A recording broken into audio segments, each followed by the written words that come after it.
Alrighty.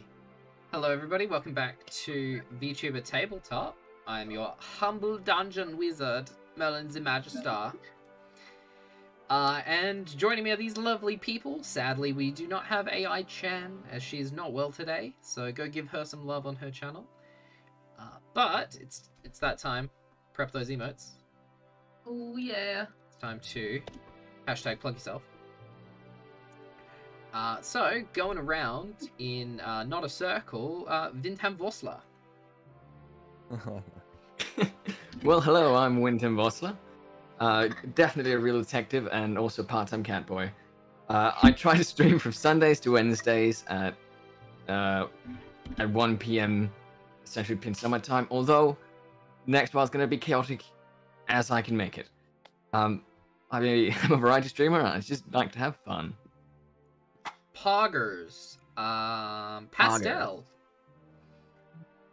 Yeah, I'm Pastel. You said it right this time. Pastel. Pastel. What? Right. I'm PastelTheSnake on Twitch and Twitter. I'm also a variety streamer. I have a pretty set schedule, I think, for the next week, so I'm kind of excited about that. Amazing. Usubeni Yume. Well, hello everyone. I apologize for my allergies today. Don't know what it is, but my voice will sound different today. You can find me on my YouTube channel. Recently I just posted some Shakespeare, if you guys are into that. So check that out if you're interested. Amazing. And Astrid. Hello, I am Astrid. I am also a VTuber here on Twitch at the link right below my name there. And I'm a variety streamer, so I do a bunch of stuff, played a bunch of different games, and sometimes I do art. And you can find all of my my art at Astrid Arcana on just about everything. And yeah, I'm psyched. Amazing. So, jumping straight into it. Where we last left off, you guys went on a wine tour, essentially. You guys went to some wineries, began to investigate these rumors of devil worship by the, oh my gosh, I can't remember his name. Mario, last name, Garcia. Of the Ghost Mountain Estate. You guys got some free wine samples and a couple of free wine with your tour packages, and made your way towards the Ghost Mountain Estate. Upon arriving there, you met Mario Garcia, owner of the estate and winemaker himself, saying that his particular property had occasional visitings from fire elementals, which seemed to form in some part of a aid in the growing of his grapes. But recently they've started to turn... what's the word? Evil. Not evil isn't quite the right word. Dangerous. Malicious. So you guys ventured into his vineyard and came across some possessed scarecrows, which seemed to have some essence of flame elementals burning within their metal and hay frames. You almost lost your friend Amesh, radical, and made your way back to the estate after dealing with the scarecrows. Not exactly happy. So, you guys made your way back here. You guys have talked to Mario, who has allowed you to stay on his property to rest. So, are you guys taking a long rest? What time of day is it? By this time, it's probably like late afternoon, so it's probably like 5-6 o'clock.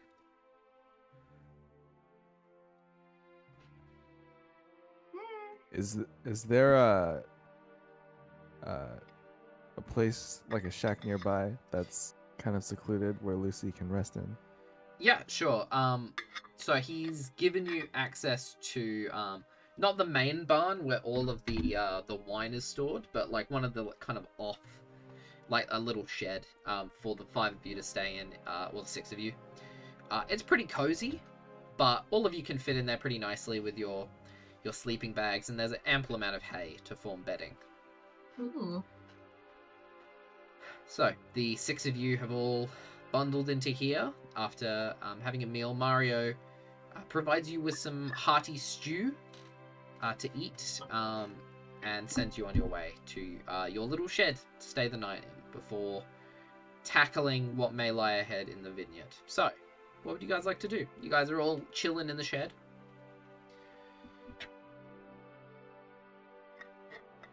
Do you think one of us should keep watch? Doesn't sound like a bad idea. Um, Considering what's like, nearby. I could probably do some of that. Sounds good. Good job, Dante. Yeah, I need to rest. I feel like shit. What's your health at? Oh, less than half. I'm feeling about 12 out of 28. Well, Dante, from what I see, you're at a 9 out of 31. It's fine. Yeah, just to I note, Flesh wound. just to note to you, yeah, you guys do know that Dante does not sleep and does not need to sleep. Oh, okay. I was about to say, Oh! okay. I'll just sit Well, and never mind. look at the door. I like to imagine the previous night more of passing out.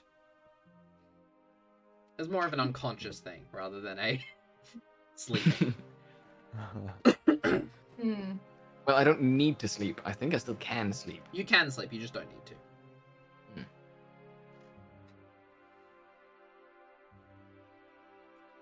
So Lucy's Okay. going to be staring out the window, if there is a window in this. Yeah, The there's shack. like a little window, like a...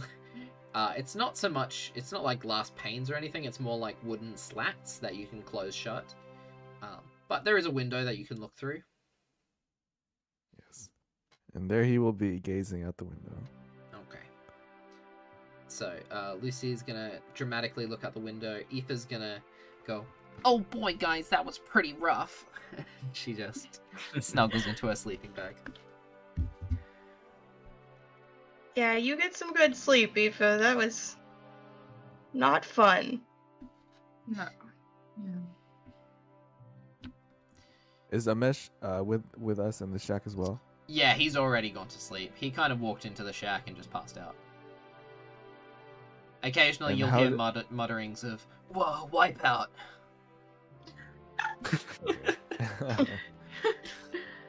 That's just him reliving the events of today. Exactly, yeah. This is a wipeout.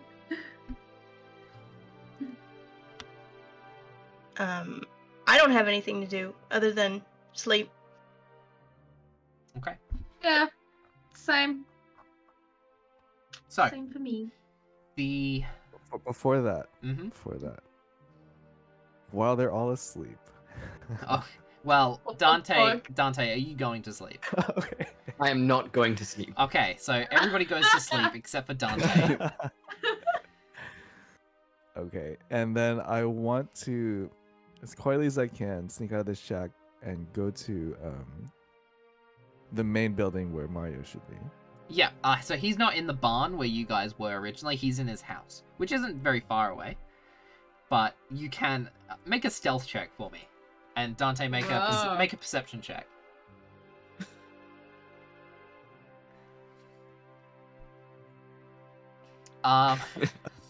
So you get up stealthily as you can, and immediately crunch this huge piece of hay. Oh, Dante, no. you look over it, like very like Scooby-Doo sneak. You see Lucy like mid like walk.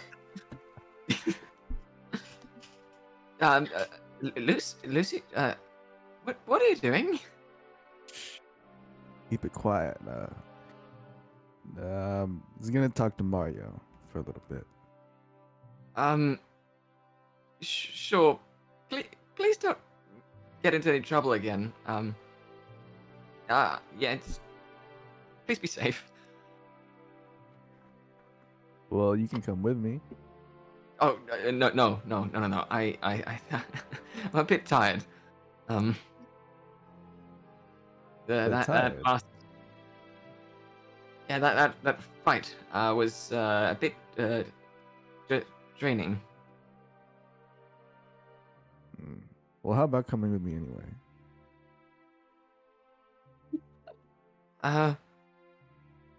It won't be long. I also kind of have to make sure that we're all safe here, right? Like, It'll be fine. What's gonna happen to them?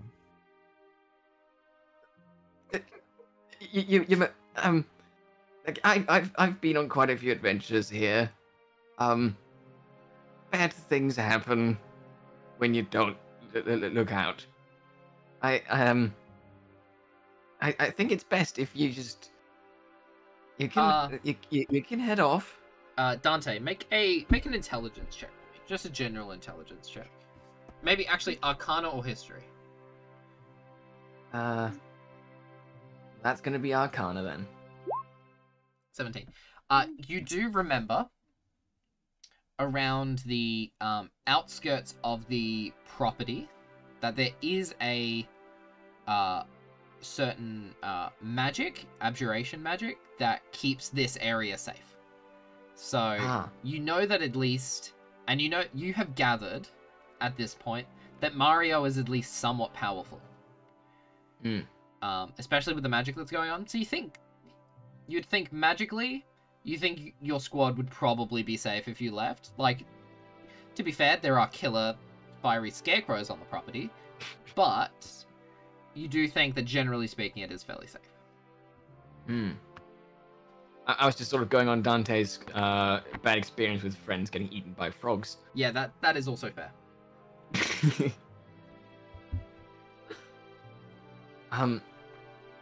But yeah, if it's safe, then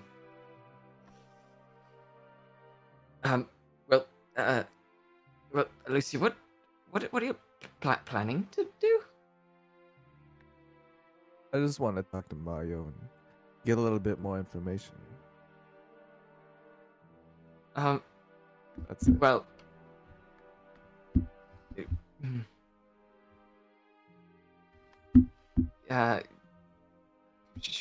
sure, yeah, I can tag along. I mean, I think I should be getting a rest, but if you need me, then I guess I'll come. It won't be long, and you might as well learn something from him too as well. That does make sense, yeah. Well, then let's head off. Okay. So, the two of you head off towards the main building. You walk inside, and you see that it is it's a very humble house. It is 2 stories tall. It's more like a you know those I've got an image in my head. It's like the Clark Kent like house in Kansas. You know, like the wooden slats, very rustic, that sort of look. Painted white. Yes. You walk up onto the patio, and you knock on the door. And very quickly, you hear some shuffling in Mario in this kind of like red bathrobe that he has like tied around. Red fluffy bathrobe opens the door. Hey man, how's it going? Evening, Mario. You mind if we come in and ask you a couple questions? Hey, it's not a problem, hombre. I'll just show you in. And he walks in, brings you over to his little fireplace where he has an armchair. And there's a couple of other chairs, as well as some cushions on the floor. He sits in his armchair. Does the interior of the house match the exterior? It does, yeah. Very rustic. Looks very... what's the word? Quite... Not minimal isn't the word. There's a couple of knickknacks. Looks like a very middle-class kind of house. Lucy, you would have grown up in one fairly similar. Honestly, kind of. There's a couple of knickknacks from like around the country that kind of, you know, you've seen stuff similar sold to tourists. So Mario, based on your prestigious wine, I would imagine you'd have a bigger house than this. What's up with that? Well, you know, my wine is kind of it's an experience. It's something that you work up towards. It's not, I do not make wine to get rich.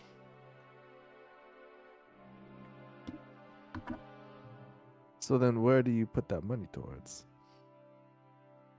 And he points upwards, and you can hear the sounds of, you know, people talking, younger people talking, a couple of children playing. It's not quite, it's about 8 o'clock, and you can hear, like, their parents, like, beginning to shush them and take them towards bed.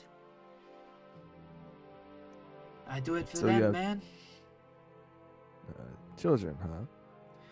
Yeah. What are their names? Sorry. Fuck me, dude. Come on. It's a valid question. Why are you asking? I don't ask. God. Okay. Wait, no. Give me a second. No, you've dug this hole now. Let me come up with all their names. So stubborn. He's gonna push now. Oh my god. Okay.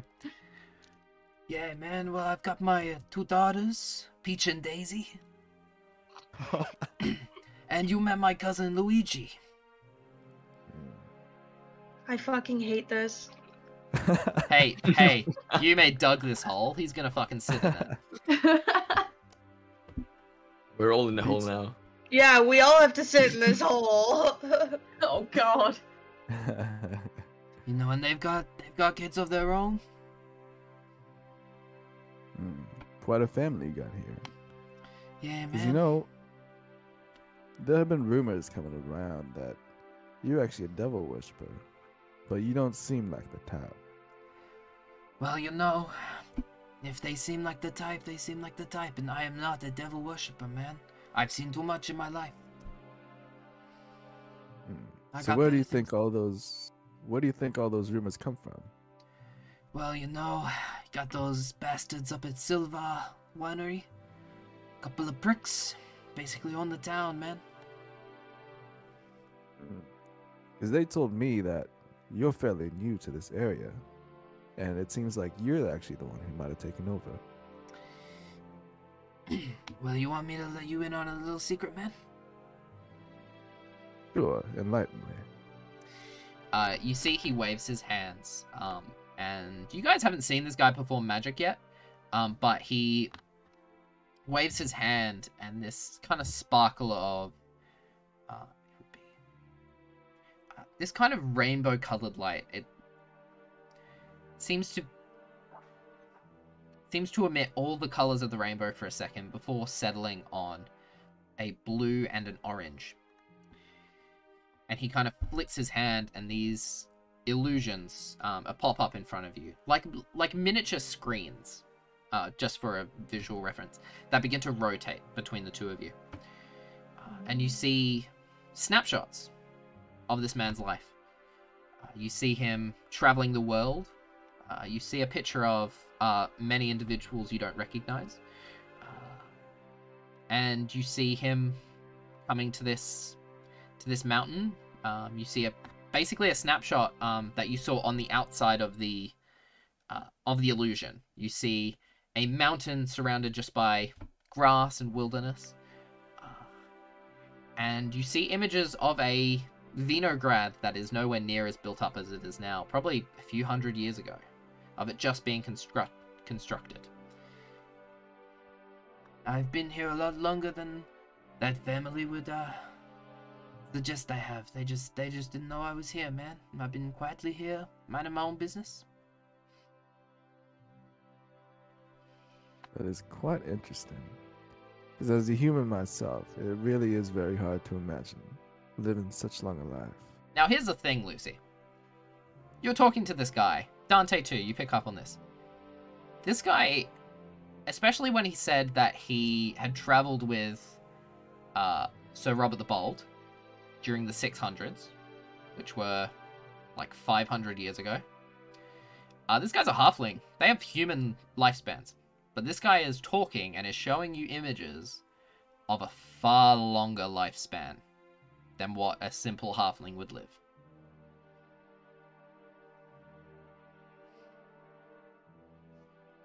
Dante, have you ever met a man this old before of your kind? No, definitely not. Yeah, we halflings don't usually live that much differently from humans. So, yeah, this is some kind of magic, maybe? Well, you know, you two seem like trustworthy types, you know?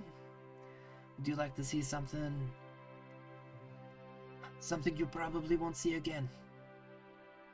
I mean, that depends on whether or not it's dangerous. Don't worry, I was about to say something you've never seen again, and he just fucking murders you. Hey man, it's not as violent as it sounds. I'm not that kind of man. But just I'll show you. He stands up from his chair. And he, in a similar way to someone would rip off a cloak, like take off a cloak, he removes his cloak. And before you, after this illusion drops, is an interesting individual. His facial features and body type are very, very similar. He still has that weathered, leathery skin. He still has the slightly pointed ears that halflings have. But he's taller than a halfling. But shorter than a human. Probably about 4'8". Like, closing in on 5 foot, but not quite there. He does not have a beard. He's, clean shaven. Rather handsome. But he seems to have this glow about him. This angelic kind of look. Where his skin kind of almost glows and irradiates this almost golden light. Very slightly golden.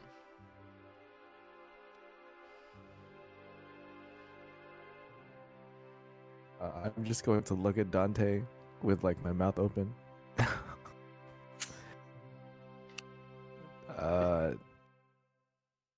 You are a bard, yes, my man?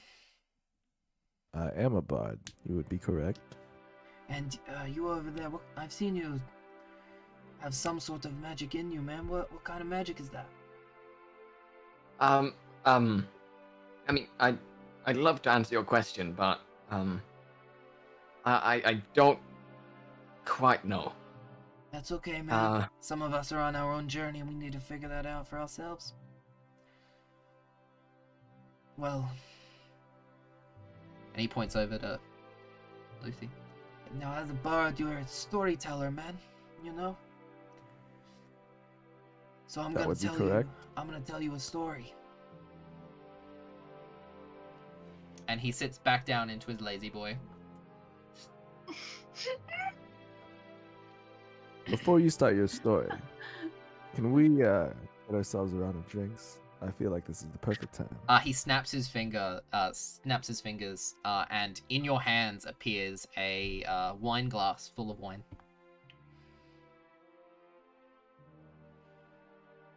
Wow.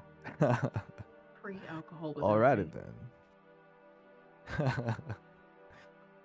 Please, Mario, tell your story. Now, when the world was made, man, the gods were walking around. They were having a good time, you know. But they wanted some people to share it with, you know. And all the gods, they banded together and they were like, "Hey, we're gonna make this group. We're gonna make a group of 7 clans that are gonna spread throughout the world, and they're gonna have a great time, you know." And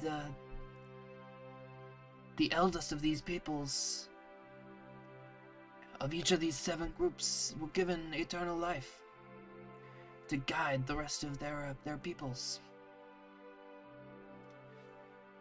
So I'm not a halfling like you would normally associate my kind with. I'm a part of a group called the Orman Scene. And I'm going to send that in chat, because it's a long word. What the? Whoa. Fancy spelling. Ormancy. Okay. Now this group of people, they would travel the world, and over time, you know, they changed. Oh, oops. Let me go back to that paused Pastel stream for some reason. What? Did I Oh, do no, something? that was my Discord. Don't worry about it. Oh, okay. Now, the Orman Scene, they would later go on to make up the races of humans, halflings, and Kalishtar. The Kalishtar are pretty rare, man. But if you ever visit the northern lands, maybe you'll meet some. So, just for my own knowledge, Yes. these clans, are they the different races? What's this, sorry? So, he was saying that there's 7 different clans, right? Are those just different races, or there's actually, So- like, clans of people? So, what he's saying is there were 7 clans that were made. So this is for everybody. And the clan that he was a part of, the Orman Scene, would go on over time to form the races of humans, halflings, and Kalishtar. Whoa. So there were 7 original races made, like created by the gods, and over time they would split and form into the other ones that you know now. Whoa. And his name is Mario? Yep. Better believe it. I can't take notes because Emmyth doesn't know this stuff theoretically, so. So You can Mario, take a different set of notes. I do have one question for you. Yeah, man, hit me. Considering you've been around for a very long time, what is your opinion of the human race? Well, man, you've got so much potential, you know. I met a bunch of good guys. That guy Luca, down the road, great guy. Big fan.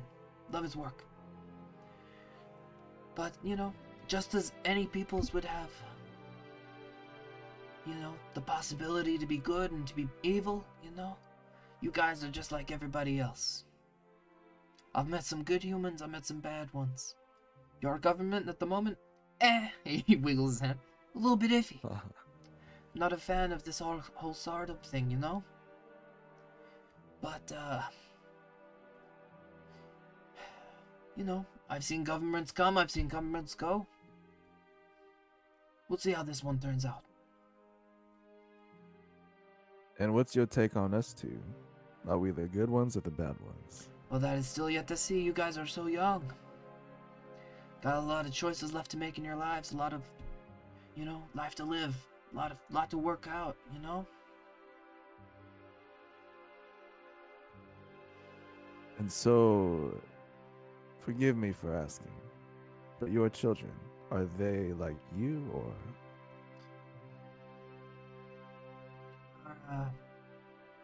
My children, they died a long time ago, man.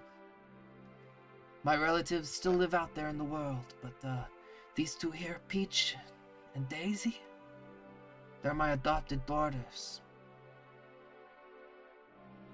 They were orphans on the street and I took them in. I raised them as my own. My cousin Luigi, him too, I raised him. He thinks I'm his cousin.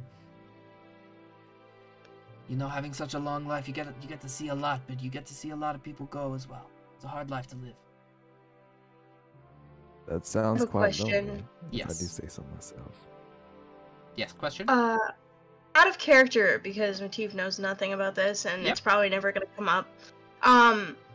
What happens when they grow up and he doesn't, right? Because I assume his immortality, quote unquote, leaves him at a certain age. Kind of like how vampires work. As far as Like, I can't give that away because it's lore stuff. But Oh, okay. he's been Yeah. alive a long time. No signs of slowing down, by any means. Okay. Sorry to interrupt. No, it's all good. You guys have a lot of potential. Let's see how you guys go. I do have one more thing to show you, if you don't mind. Yeah, man. And I will pull out the Tome of Corruption Ooh, that sure. I got from those things a long time ago. Mm-hmm. Do you recognize this at all? He picks it up and tries to. Hey, look, man, my magic... Not in this kind of realm of expertise, but this looks dodgy as fuck, man. Do you have any idea what this is or who it's? Because I know they mentioned Butane in the past. Well, I met that guy. Fucking dick. Not a great guy. Met him during the war, but He kind of like puts his like fingers to his lips. yeah, look, there's this guy. He travels from city to city. He's got this magic shop. It's called Bjorn. Now, I know him. He's not as old as me, but he's fairly old for your kind. I think if you showed this to him, he might be able to tell you. Would I be able to recognize it as a Warlock? Yes, thing? I have already clarified previously that this was a Warlock. Yeah, it's just that it's been focus. hidden from me. Yes. Oh, is It's- this the first time you've seen it? Yes. Yes. Okay.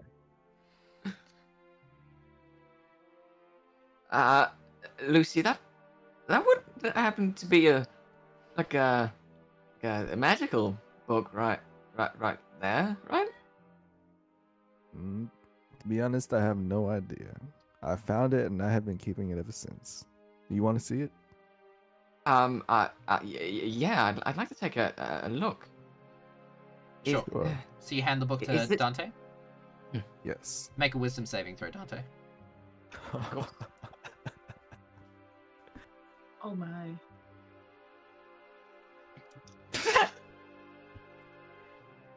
Oof. As Lucy hands you this book, your mind is immediately shunted somewhere else.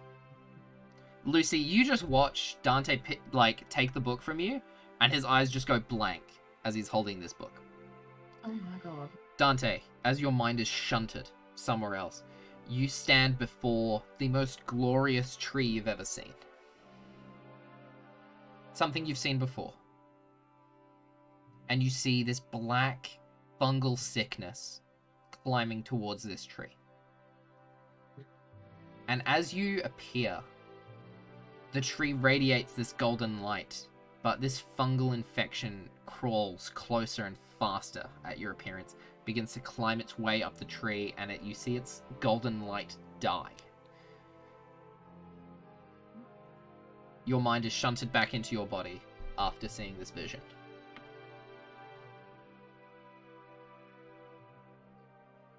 Oh my, that's not good. Yeah, let's take this to Bjorn. What happened? It it showed me visions of a tree and bad stuff, mold. It's I think we should try and find Bjorn.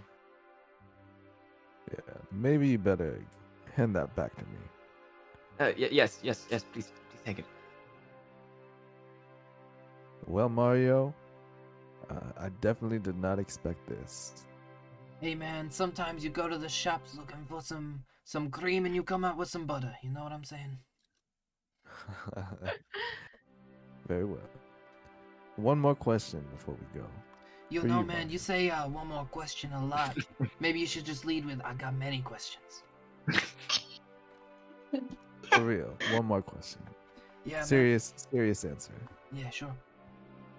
Immortality. Do you find that comic or tragic?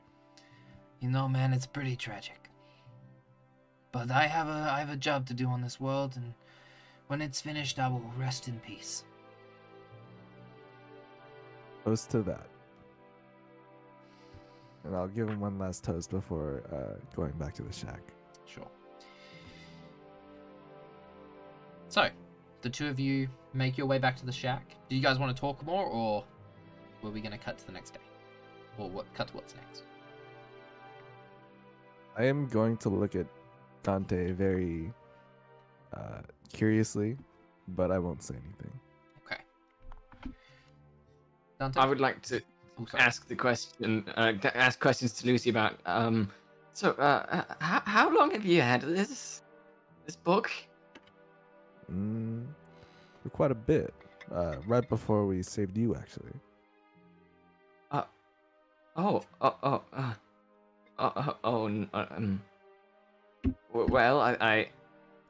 it might be connected somehow. To all the disappearances of all the halflings.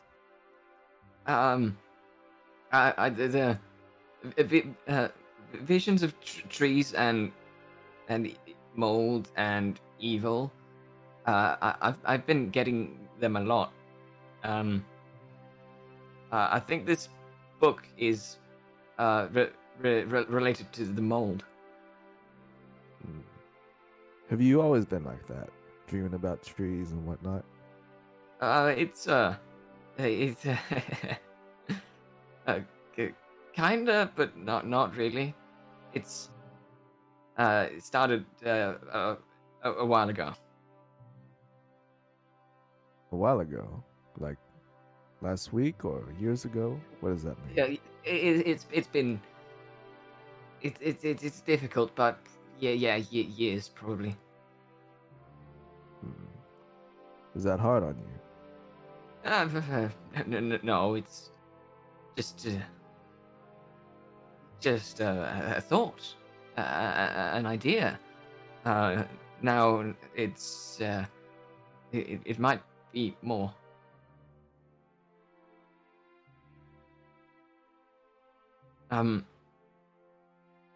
Yeah, this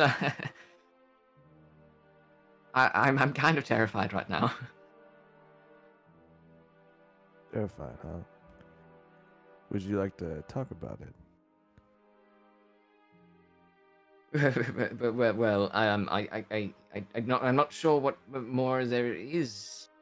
It's I just fear something big is on the horizon. Its terror is a bad thing to keep on one's heart, friend. I can tell you that from experience.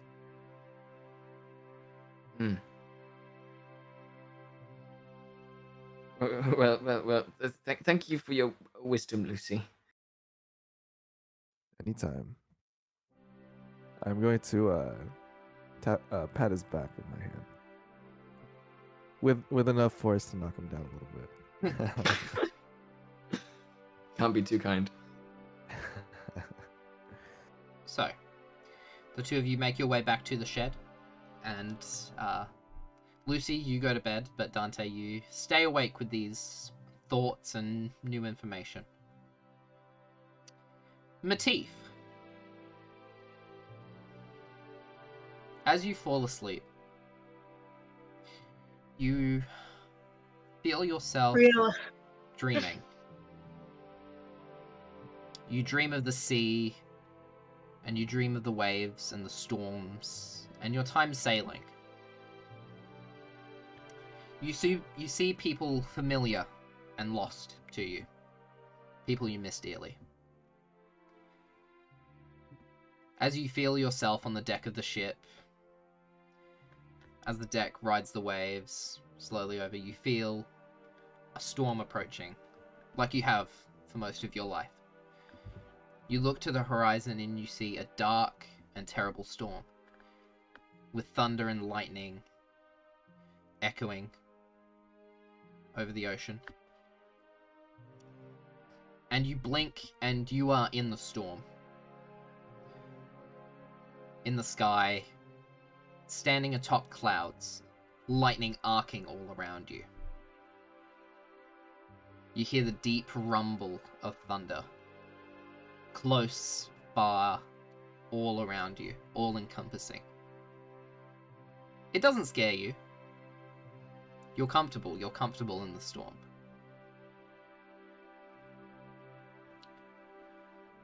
You look forward roughly about 50 feet away, standing on top of this storm cloud, and you see another individual, probably about 4 feet tall. You see lightning arc around them, as if they themselves were conducting the storm. They turn towards you, and your dream ends. So, what color hair do they have? What color hair? Make a perception check to see if you get any details. Sure. 11. They were wearing a cloak, which disguised most of their body. But they turn towards you. You don't see any hair. And their body seems to be oddly proportioned. Like, not the humanoid shape you're used to seeing. And they're pretty short, like halfling size? Yeah, halfling size. Okay. And they don't say anything? No. They turn towards you, and your dream fades. Do they recognize that I'm there? Yeah, they look at you, but you don't make out any facial features or anything like that. Yeah, You see like under a hood somebody turn towards you, but you don't recognize them. So, all of you can long rest. Yes. I will long rest Eefa and Amesh. Does Bardic Inspiration last 24 hours? Nope. Oh. I didn't get to use it. No! Son of a bitch. So, what do you guys want to do?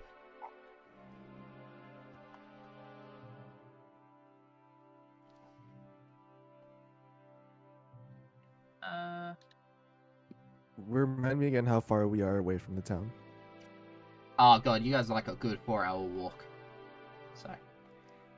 But you guys do know that there is still something out in the vineyard.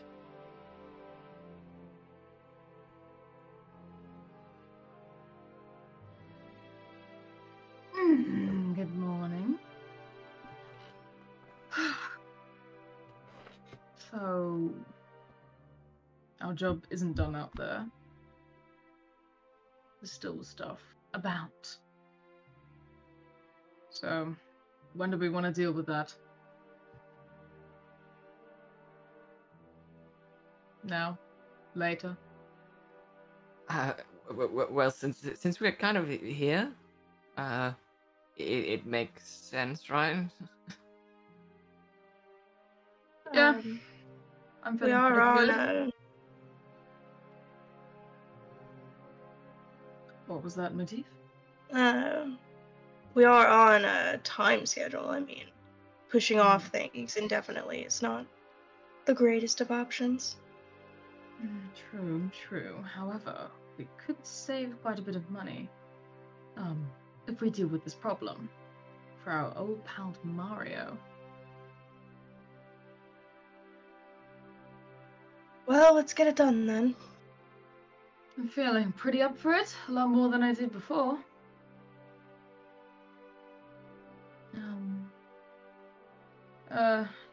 What about you, Lucy? You up for some... You... okay to go back out there? You seemed a bit off yesterday about it all. Yeah, so when you say his name, he kind of snaps out of this deep brooding that he was doing. And he says, sorry, What'd you say again?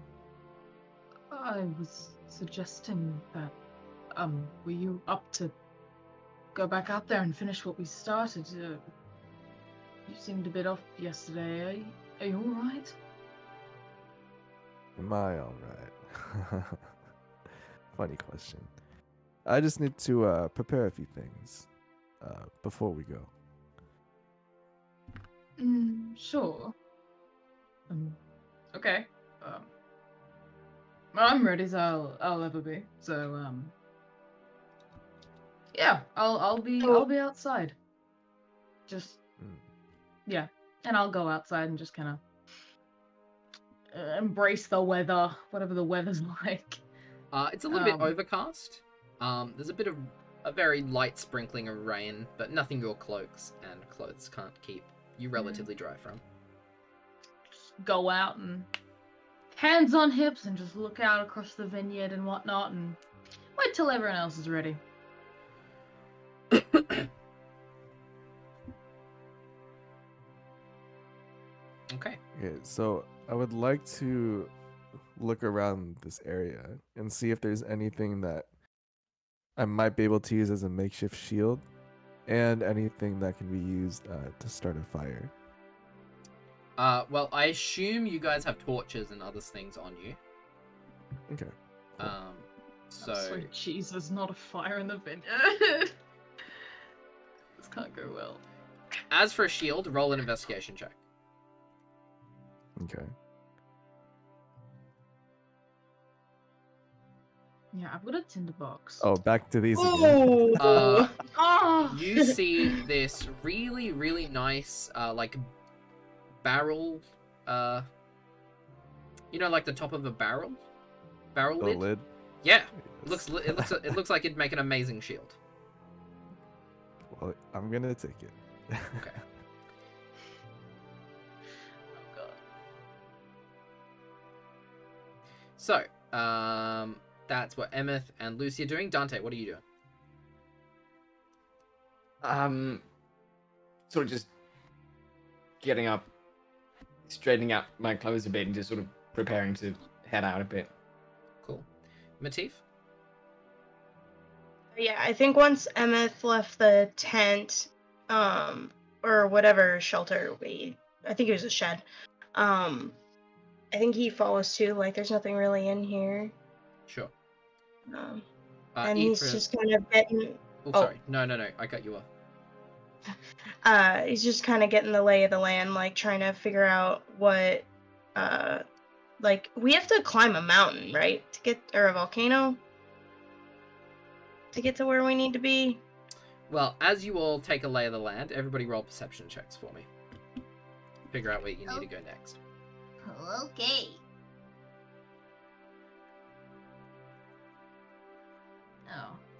Oh.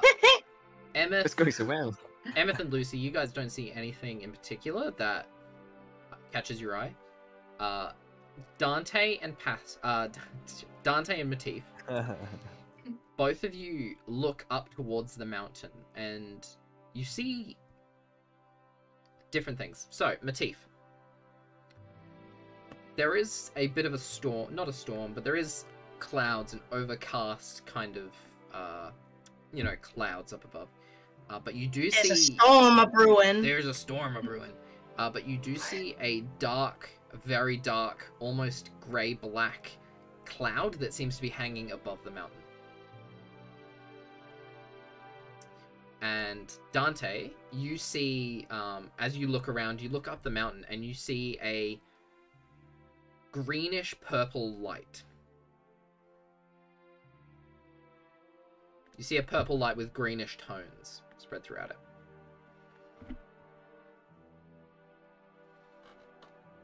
I'm gonna point up at the cloud, and I know that kind of talk to Emmyth and be like, that's not good. No. Well, we can handle a storm, I'm sure. I'm sure it's fine.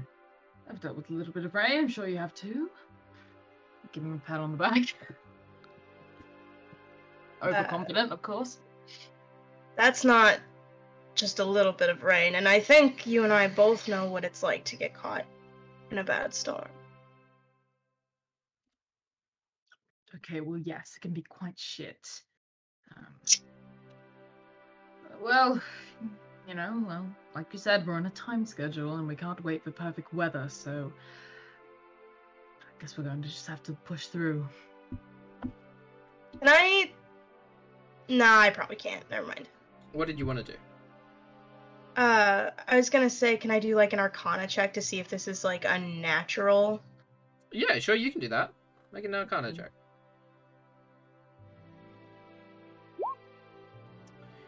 That's acrobatics. You're right. Whoops. Just did a little dance. Okay, a 9. Storms are weird, man. Yeah. I don't quite know how the normal ones work these days. To answer your question, Corpse Farmer, we use a digital dice roller. It's in the bottom right of the screen there. We're not all in person, and the DM does not roll for people. Although you roll for yourself off of the dice roller. I do. I roll for non-player characters off screen. So you guys. Are we all using the Chrome attachment or the attachment that so you can roll from D&D Beyond that goes straight to Roll20, or are we rolling? I think so. I'm using D&D Beyond, yes. Yeah. So we're all using D&D Beyond, and we're using what is it called again? Oh, God, what is it called? It's Beyond. Yeah, Beyond 20. Beyond 20. Beyond 20. And So- then it rolls it in Roll20. So, are you guys gonna make your way towards the mountain? I mean, once everyone's ready. I'm ready. I'm overconfident, yes. Okay. So, you all journey up the mountain. You kind of curve to the left of the estate, and then begin to climb up this path along the mountain. There is a path that is carved into the side of the mountain that's big enough for a cart, or like maybe 2.5 people to walk side by side. So you guys kind of have to walk like 2 in a row to make your way up there, but you can. It does take you about 3 hours to climb the mountain, though. So, When you get to the top, I would like to cast Mage Armor on myself. all right. When you get near the top, you cast Mage Armor. So, as you guys get to near the top, you see, you guys begin to see the Caldera at the top of the mountain, which is a, how do I describe it? It's a inverted semisphere. So there is a spherical carved out in the center. Google Caldera if you want to know what it A looks crater? like. Crater, that's a better word. Crater at the top. Caldera is the correct word, but crater is a bit easier to understand. And you see that this, the inside of this crater is heavily forested, with a clearing in the center, which Dante, you see, is where this light is coming from. Can I feel anything magical about it? Make an Arcana check. Is it? Yes. I will. Dude, definitely magical. You're getting all sorts of magical vibes from this light. Yeah, I'm gonna speak up and try to get the group's attention. Just sort of go, everyone. I don't know if you've noticed, but there is something very magical going on here. I think we might be headed straight for it. Oh. Well, that sounds fun. Do you think it's dangerous, Dante? Yes. I don't like it. Fair enough. Fair enough.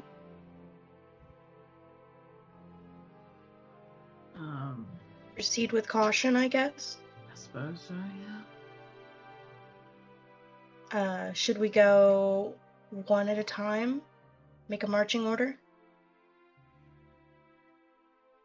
Sounds good. Okay.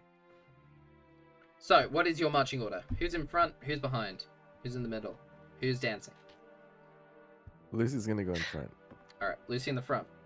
I'll go Is second. Amesh with us? Yes, Armesh is with you. I'll go second if possible. Armesh will go wherever you want him to go. Oh. I will go after Amesh. Okay, Armesh and Lucy will be at the front, because Armesh is tough. Yeah, I was about to say. Dante behind Armesh. Where did you want to be, Emmyth? As close to the front as I can. Alright, so you'll be just behind Lucy. Oh, good. Within ass grabbing range. And then we'll have Matif and Eefa bringing up the rear. Bringing up the Oh, rear, okay. you say. Yeah, Matif gets hard. I was gonna say. Because he's right behind Dante, isn't it? You're behind Emmyth, actually. Oh. I take it as a compliment. So, if you guys would like to turn your attention to Roll20. Yeah, boy. Oh, let's go. And I'll move us to the main screen. Let's go to the screen. I assume we That- shouldn't be looking at the Twitch anymore. Yeah, don't look at the Twitch if you can avoid it. Alright, we'll scroll down. This is really pretty. Your tokens are in the bottom left, so feel free to move them as you wish. Okay. They should all still be applied to you, so you should be able to move. Yeah. So is this the crater? Yeah. So middle part? as you guys make your way through the forested parts of the crater towards the clearing in the center, and what you see is this tree trunk that has been lopped. It has been felled, and you see, if I can count, 4, and you see 8 of these stones surrounding them.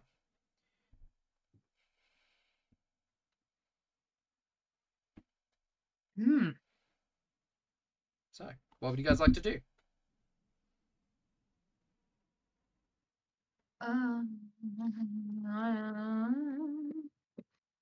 Emmyth would like to go in the middle. Is there like a Like, religion or a history check that we can make to figure out if this is like a sacred place? Sure, make a history check for me. 8. Look, man, weird Cool. tree, weird stones.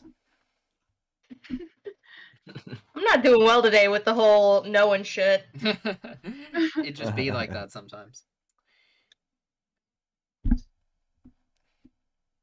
From the best of your memory, you don't know of any place like this, but you know, history wasn't exactly like your best subject at school, so. So Lucy is going to sit on the stump of the felled tree, Okay. and he's going to start carving an L into his barrel lid shield. Sure. God. Okay. Dante, what are you doing? I want to go up to the trunk of it and touch it. Sure. You go up to the trunk of the tree and touch it. You feel intense magical energy Oh. emanating from the tree. Does Lucy feel this too, or is... Nope, you don't feel anything, Lucy. Okay. Emmyth as well, if you go up to the trunk, you don't feel anything either. Okay, I'm standing just kind of around there. Just looking around.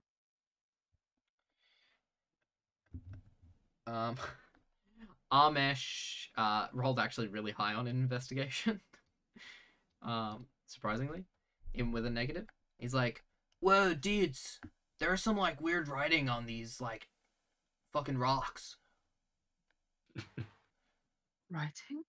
Yeah, man, I don't, like, read it, though. Can we all then see the writing on the rocks? After he points it out, you guys do see that there are very faint carvings, carving carvings on the rocks. I see. Can any of us read it? The question. Make investigation checks for those who want to try and read the stones. I should try and read it. Do we tell you what languages we speak, or? Yes, please tell me what languages you speak as well. Oh God, I didn't roll well. I speak Primordial, Sylvan, and Common. Sure. I speak Dwarvish, Halfling, and Human, and Common. Okay. I speak Common, Halfling, and Human. I speak Common, Elvish, Gnomish, and Thieves' Camp. Cool.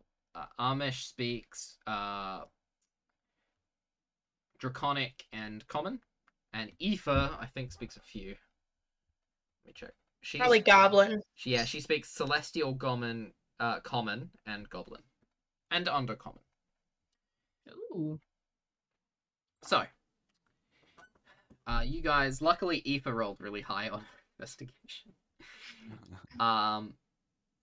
And she eventually guides you all to a language that some of you understand. I'm going to move your pieces just to make it easier. Mm-hmm. How dare you? Don't touch me, bro. Don't touch me. Oh. There we are. So, some of you get to double up. Lucy, as you guys look around, you don't see any written in Dwarvish or Dwarvish type script, but you and Dante both find one that is written in Human. But it's not a human language that you recognize. It's in the alphabet, but it's like somebody reading Shakespeare. It's very eloquent-y, and it's very over the top. And a little bit, you guys don't recognize some of the words that are on the engraved on it. Can I make? Oh, sorry. Give me 1 second. I'll just describe everybody else's. Emmyth, you find one that is inscribed with Gnomish. Oh. There is also one written in Elvish, which Matif you walk towards. And I don't think I speak Elvish. oh, what do you? Oh, you speak Sylvan, don't you? Mm-hmm. What languages do you speak? Common. Primordial and Sylvan. You cannot read any of these. Oh no. Emmyth, you can take your pick between Gnomish or Elvish. I'll go for the Elvish one, probs. Alright, so you can move down to this one. Yeah. Amesh walks over to the one that is in Draconic, and Eefa walks to one that is in a strange form of Goblin. So, after you all take a minute to decipher it, I'm not going to make you roll because that's way too mean. It says the same thing. I'm sending you all something in Discord. Whoa, okay. The juice. Sorry. The juice. Ooh. So, I will read it for people watching. On each of the stones is a written prophecy. Oh, jeez. On the day that the horned one approaches, there will appear a storm. Mighty and fierce. The seal of fire will break. A surrender shall mark an age of misfortune and pain. When the day comes that the song is sung thrice, a broken worm shall mark a time of hope and love. As the blood of time runs, a void will be banished once more. What the hell?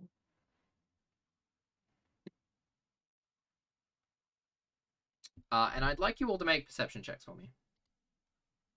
Oh.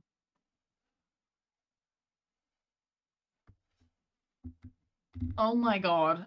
0. Emmyth, you were just so intensely reading this. Like you're really into it. You're like, whoa, this is like really cool. Yeah. Whoa, man. Whoa. Whoa, that's so Whoa, cool. man. Whoa, man. Whoa, man. Has Whoa, anybody seen that man. movie? Dante, you're so. pretty into it, so you don't really recognize anything. But Matif and Lucy, you guys hear a rustle up towards here. And I just realized, I didn't prepare a model for this, but Oh, great. let's do it in this color. Oh no, the stream is ruined. Oh no. What have you done, Merlin? What have you done? I think it's Alt. Sorry, I'm trying to draw a circle. There we are. There we are. A sickly. A cyclade. Sickly.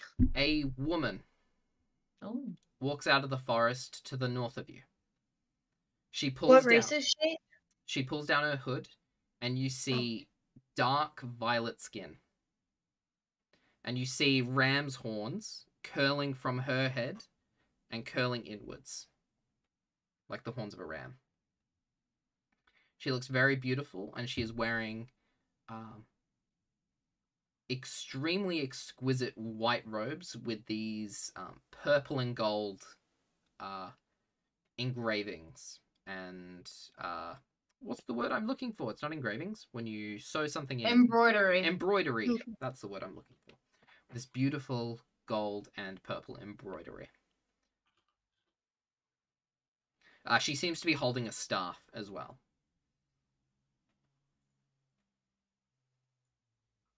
So I'm going to walk over to her. And who are you? I will ask you the same thing. I felt a call to this place. Who are you people? Well, my name's Lucy. We are adventurers trying to help a member of this town. Are you from around here? No, I'm not. I'm from a place far to the south. I'm from a place you may call the Deadlands, although we see it as very different to you. Oh, just for context, she's tiefling. Y'all have never seen tieflings before. Make that very clear. Would we know what it is? Make a history check. Maybe someone said something once, or hey! Natural 20. Oh. You're well sailed. You've been around. You have heard of a race of peoples far to the south of the Awa Republic, in the region known as the Deadlands, where no one goes because of, no people go and they don't come back. But there is there are rumors of these strange devil people who live in the Deadlands and seem to thrive there despite the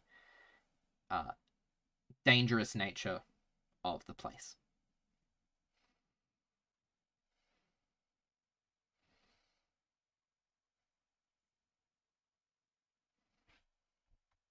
So you do know what a tiefling. You've heard rumors. You've never met one, but you've heard rumors.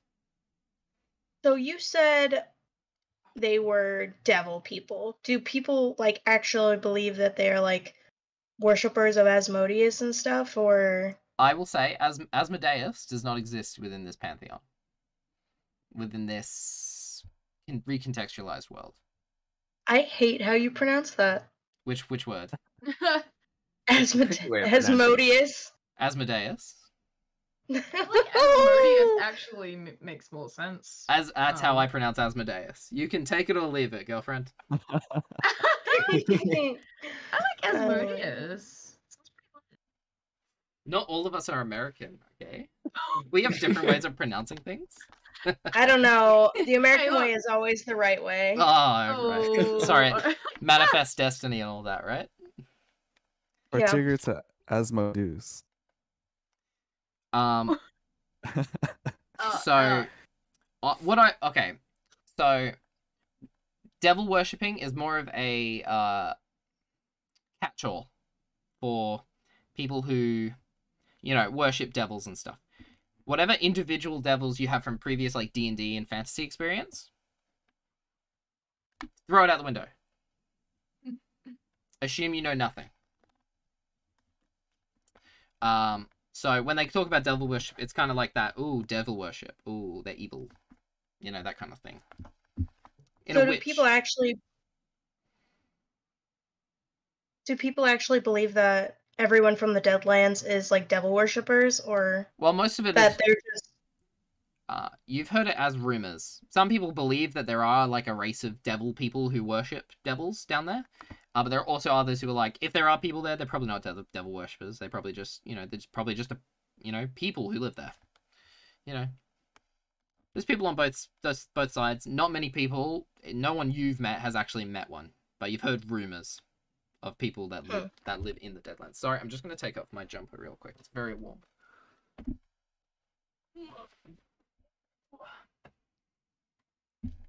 I might put Okay, I'm back. And she said that she was just like pulled here by like a feeling, or Yes. did she say that already? Yeah, that's what she said.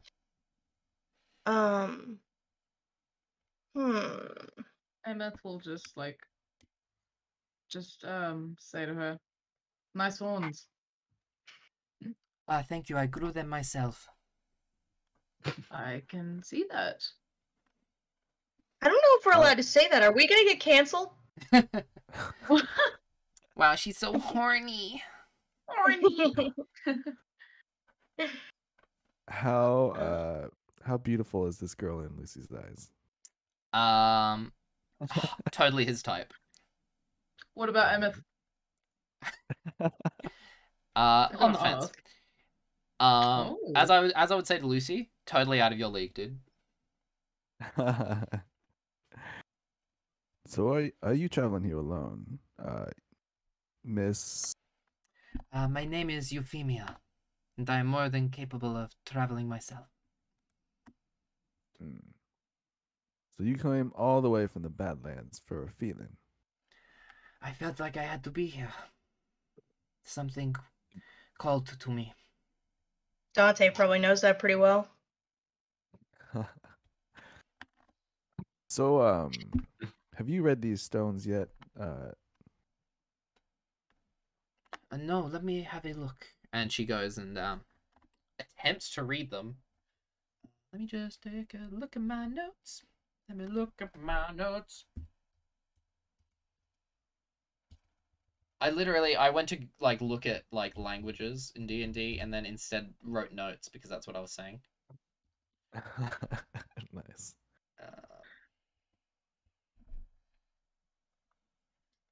What would she speak?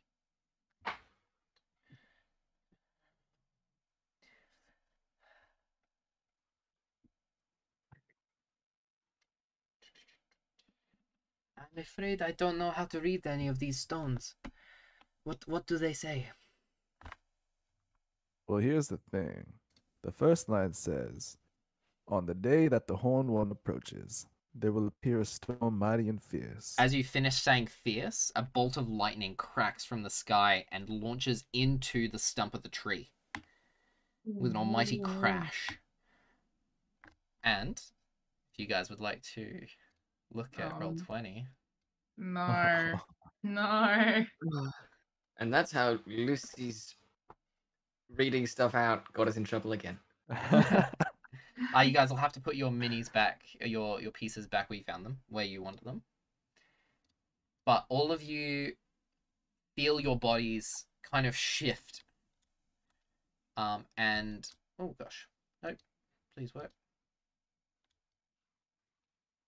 There we are. Just putting Euphemia back where she belongs.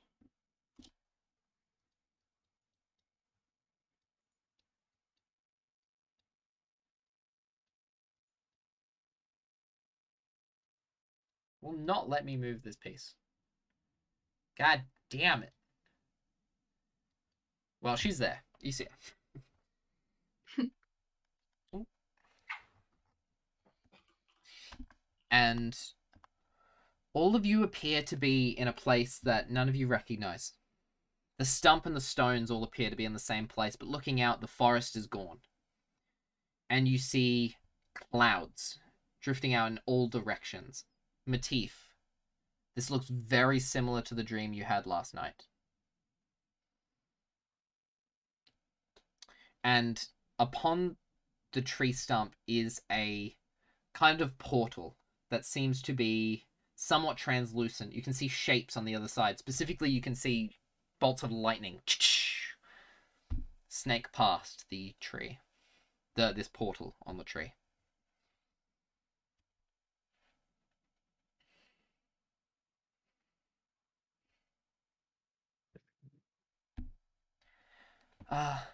What the hell has just happened? Well, I don't know. I assume this was your doing, considering you might be this horn one this thing is talking about. Well, I don't know anything about any prophecy or anything. I came here because I felt something. Why are you here? Did you not feel something? I did not feel anything, miss.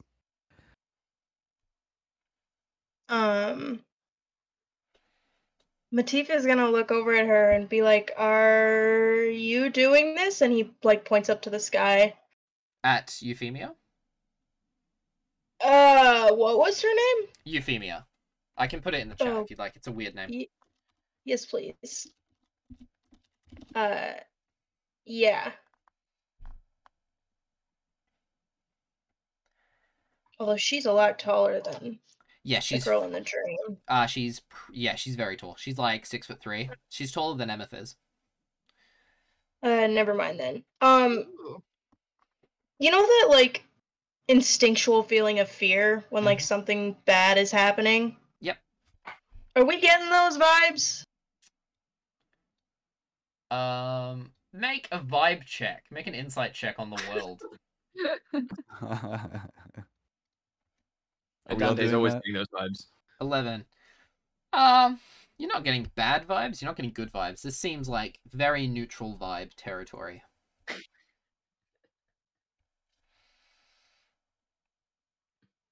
Will you describe the sky? So, looking above you and around you, you guys can see storm clouds are surrounding the immediate clearing. The trees have disappeared, and you guys seem to be somewhere else.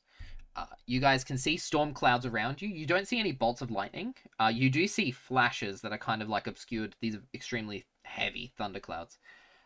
You can see flashes of lightning through them, very distantly, but you don't hear the clap of thunder or anything.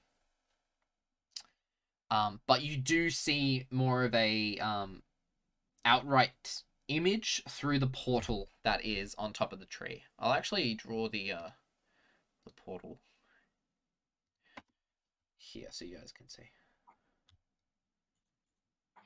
I know that there's no like technical spell that I have that could like control the weather, but like, or maybe I could try to cast like snowball or something. What I will allow you to do, because this is weird territory. If you want to try and do something weird with your spells, tell me. I just want to try and see if this is controllable, because I feel like there's a point where like, okay, if this is like, if I could take control of this situation, at least it wouldn't be like unnatural. If that makes sense. Supernatural, maybe? What I will let you do is, if you want to use up a first level spell slot, you can attempt to try and control the storm around you. Yeah, I'll do that. Sure. Roll a d20 for me and add your charisma modifier. Your spellcasting modifier. So just honestly just cast a spell, like cast Shock Bolt. That's probably the easiest way. Shock Bolt is a cantrip. Yeah, but just for the roll. Oh, okay. Yeah, just for the roll element, just to make it easier rather than... Ooh, fuck. Oof. Oh, that's because bad. roll with advantage because your reasons. Because reasons. Because reasons. Okay, that's a lot better. So as you expend some of your magic to take control of this storm, at first you feel as if your magic doesn't break through, but you push hard and you feel yourself connect to the storm around you. The storm around this clearing doesn't respond, but the portal in the center of the tree begins to wobble and react and begins to like lean in your direction. It doesn't leave the tree stump, but it leans very subtly in your direction as if it's calling to you. You feel your magic connect very intimately with this portal. I think almost in like a haze, Matif is gonna go towards it. Sure. So you walk towards and into the portal. At the same time, you guys, I won't even get you to roll perception check from it. You guys see Matif in this, expend this energy to try and control the storm, and you see the portal tilt towards him, and you see him walk towards it and disappear inside. And at the same time, almost as if he's in a similar trance, Armesh looks towards the portal, and it kind of opens slightly wide, and you see him walk in. So, Armesh and Matif enter the portal. And before you, Matif, much like your dream the previous evening, you are standing on top of a storm cloud. You see lightning and thunder all around you. You feel the rumble of pure power surround you. And from around you, you see the storm take the shapes of individuals made out of cloud, but shapes you recognize. Friends long gone. You see them turn towards you, and they reach out towards you. Not in a, save me kind of way, but more in a, we're here with you. Matif gets stuck in the astral plane.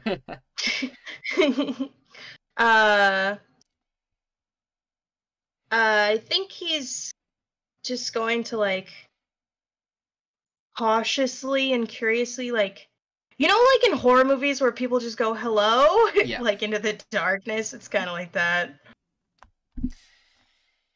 You speak, and you feel your voice reverberate around you like it was a thunderclap. You speak, hello, and then you hear echoes, hello, hello, hello, louder and louder. The mist people, the people made from the clouds don't speak back. You don't hear any voices, but you see some of them wave, and some others put their hands over their hearts, as in, we're here with you, like hello, like we're here. I'm gonna walk towards them. Sure. You walk towards them. They're in like a small semicircle behind you, so you turn around and you walk towards them. They don't move. They stay there. And you see the figures of your crew.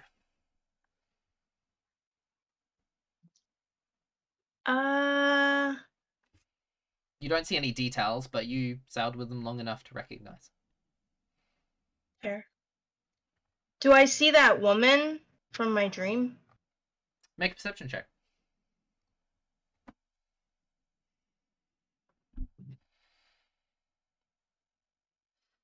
4. Nope. No, you do a quick spin around. No, don't see her.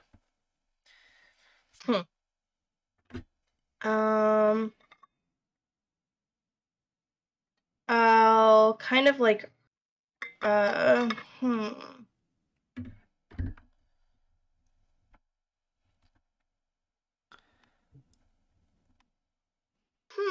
don't see a mesh, do I? Nope. You didn't even see him enter the portal. He entered from the other side. That's fair. I think he would go out to, like, touch one of them. Not, like grab through them like a ghost or whatever, but just kind of, like, hand out, just kind of, like, pat one on the shoulder. Probably, like, his captain, because there was a big... You walk towards the figure of your captain, who looks towards you. You put your hand on his shoulder. And they look towards you, and you can imagine the expression on their face. You see them smiling in your mind. You can see, like, the vague outlines of their shapes. And he slowly... Melt isn't the right word, but he fades back into the storm cloud below. But you see this golden mote that stays where, like, their chest was. And it floats and it bobs and it floats into you. And you feel this warmth surround you. I think he's going to do it with everyone else, but, like, when it comes to, like, his friends and, like, people that he was less, like, what's the word? Close with? Like, respectful, Yeah. I guess? Like, kind of like in Japan where, like, they use different prefixes and suffixes for, like, different... It's kind of like that where, like, he'll, like... I don't know. I think he wants... The first one, at least, he'll say their name, and then when it reverberates, he'll be like, okay, never mind. That's weird. I don't like that. Yeah. And then, like, he just kind of, like, more friendly tries to, like, reach out to them. You reach out for them, and they all fade back into the storm cloud, but you feel the motes of hope, of friendliness, of people long gone, but still present, float inside you. It's at this point after you confront these individuals, where you turn around and you see this small figure behind you, cloaked and facing the opposite direction. I assume do I recognize the cloak at least from my... Yeah, you dream? recognize this is the same person as your dream. He's gonna walk over there. He's not gonna say anything because the reverberating is really hurting his ears at this point. Like, it's gross. But he's gonna kind of walk, and if she doesn't turn around, he'll, like, walk around her to be, like, in front of her. Sure. You walk around her to stand in front of her. She looks up at you. She pulls back the cloak down. And you see a frog person. With bright green skin and little yellow polka dots on her body. You see that she's wearing very rustic clothes, like a like this brown leather jerkin that she's wearing with some, like, you know, brown trousers. Very humble. I think almost exactly how he talked to Euphemia. He's gonna be like, "Are you doing this?" Like, kind of gesturing around them and underneath them and stuff. As you talk to her, your voice doesn't reverberate like a thunderclap. Oh, thank God. You hear her voice not physically, but within your mind. You have much growing to do. You will take my place one day. But you have much more to live and learn.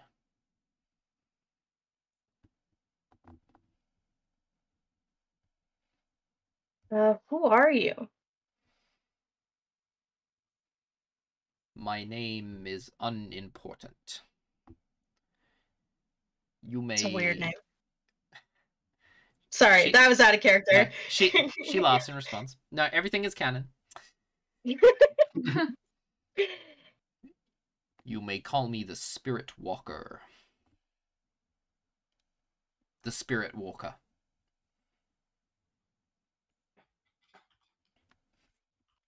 My model's spazzing out a little bit. What is this place? This is the realm between realms. It has become torn. We are the guardians of the spirit realm. This is where people go before they move on, down the river.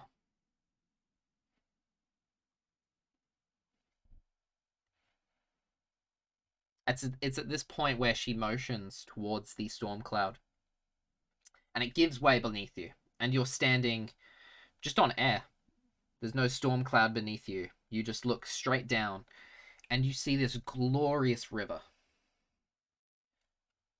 Snake down below you. And you see occasionally... because you're PastelTheSnake. You see these small golden motes of light drift from the storm cloud down into the river. And you can see these tiny little boats of golden light snake down the river. We are the guardians. You have much to learn. Come find me when you are ready. How will I know when that is? You will know. And she kind of fades into this gust of wind. She forms into a mist and drifts away. As she's doing that, I'm gonna like kind of reach over and I'm gonna be like, wait, how do I go back? Still drifts away. You get no response. Fuck. He like turns around. What's around him? You turn around and you see Amish. What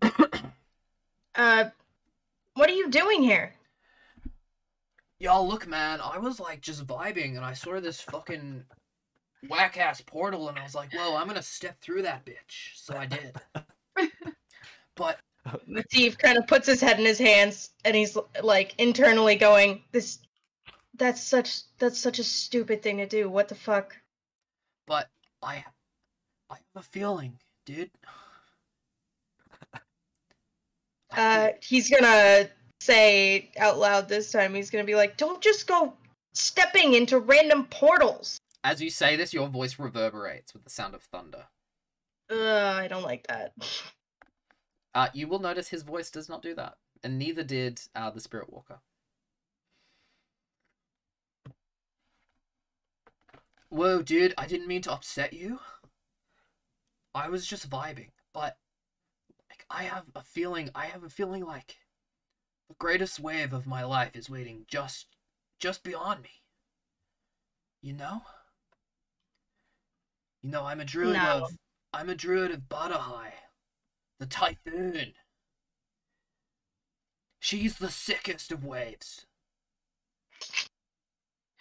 I follow her because that's what nature follows, man. It follows the wave.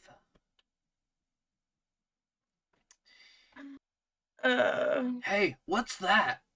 And he points behind you.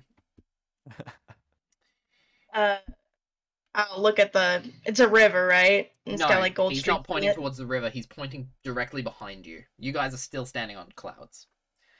Oh, I guess I'll look. What is there? You see Do I know what's there? What was that, sorry? Do I know what's behind me? No. The Spirit Walker was there, Oh, now she's gone. But you look behind you and you see a crack. Not in the clouds. You see a literal crack between dimensions. Doctor Who style. You see a big crack. And you see it beginning to open and you see flames licking out. You see a dribble of lava from the bottom of the crack begin to burn on the bottom of this storm cloud. I'm gonna go with that's something dangerous. Where did you come from? Are you speaking to the crack? No, I'm speaking to Amesh. Like, I look at the crack and I turn back, and I'm like, that's something dangerous. And then he kind of like looks behind Amesh to see if the portal is still there, so they can go back. The portal is not there. Ah. Well, Matif just dies. Guess I'll die. Guess I'll die. Walks backwards out. Yeah, I've never backed down from a challenge. I'll go over there and investigate the big crack in the world. Sure, make an investigation check. Oofy.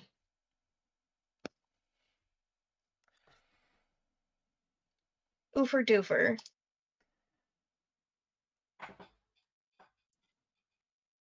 6. It is damn hot.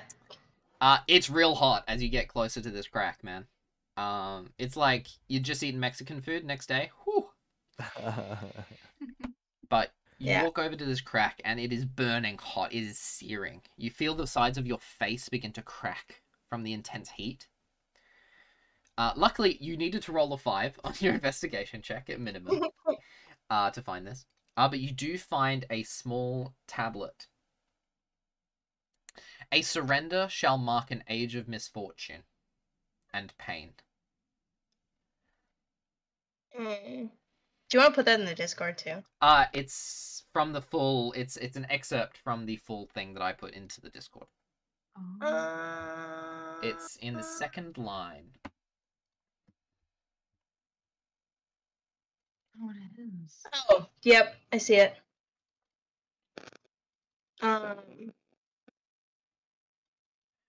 I'm not gonna read it out loud. That's a terrible idea. That's what got the portal open when Lucy started reading things out loud.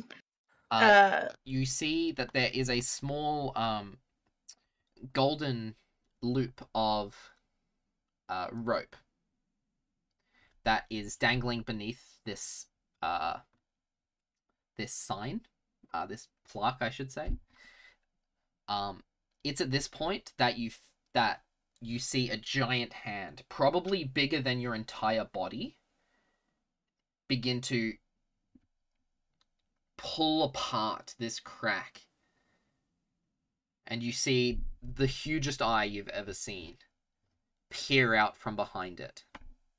And you feel this huge gust of fire and flame. I will more than likely, futilely, cast Snowball Storm over the hand. Don't take off a spell slot just yet. As you go to cast your spell, you feel nothing. Well, that's disappointing. You feel 0 connection to your magic here, wherever you are.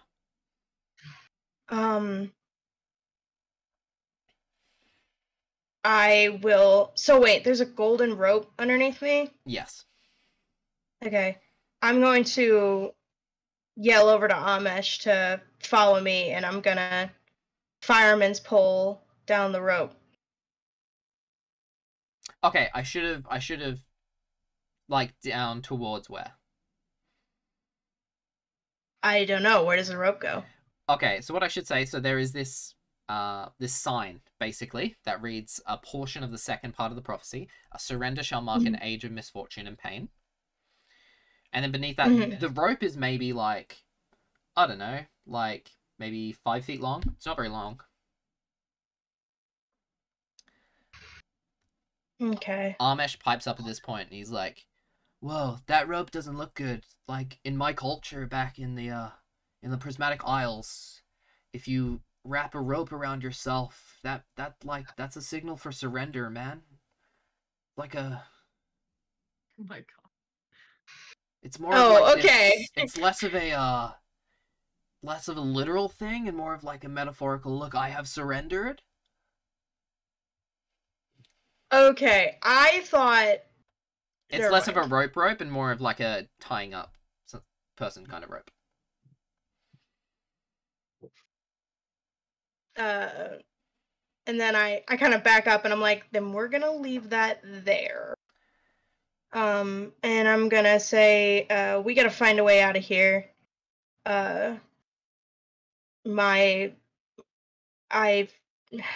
Anyway, let's just start walking from where you came from, and he's gonna kind of storm off, in the direction of where, like, he met up with Amesh. Sure. You know when you're at the airport and you're on the, like, travelator? You know, like, the straight, the one that's, like, goes across straight ground? You begin walking in the opposite direction, but like one of those, it's like walking on a travelator backwards. Like, you're walking forwards on one that is going in the opposite direction, and you don't seem to get anywhere. You try to walk away, but it doesn't take you any further away from the portal, from this crack than when you started. Okay, I'm getting more and more, I think it takes a lot to phase Matif, but it is starting to get, scary. So, okay, just so I know what my options are, what's in front of me is a big crack in the world, and it is hot, and I don't want to go towards it, and there's a giant hand coming out of it. Mm-hmm. And then there's a sign with a golden rope underneath it. Yep. And we can't walk away. Yep. Okay. I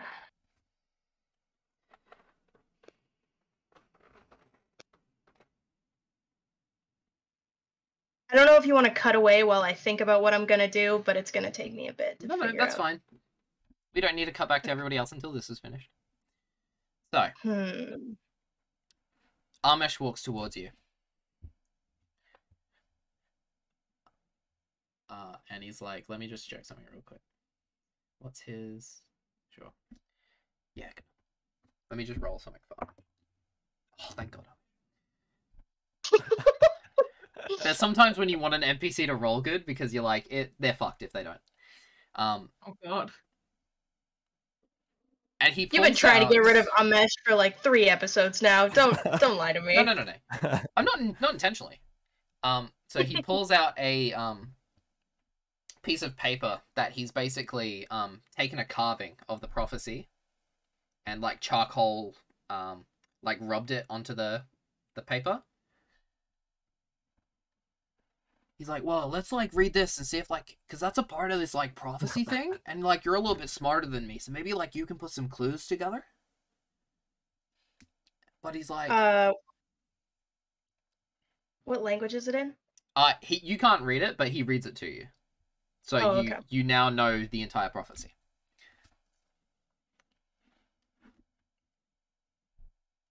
When day comes, the song is sung thrice. Is that how worm is spelled, by the way? Oh, I spelt it wrong. Give me a sec. There's a Y in it, isn't it? Yeah, there is. Y-R-M? Mm-hmm. It changes quite a bit. Yeah, it does. Sorry, my bad. Just a giant worm. Oh, like in the SpongeBob episode. Yeah. Yes! Oh my God, what was good? An Alaskan bullworm! Oh God. Love a good Alaskan bullworm.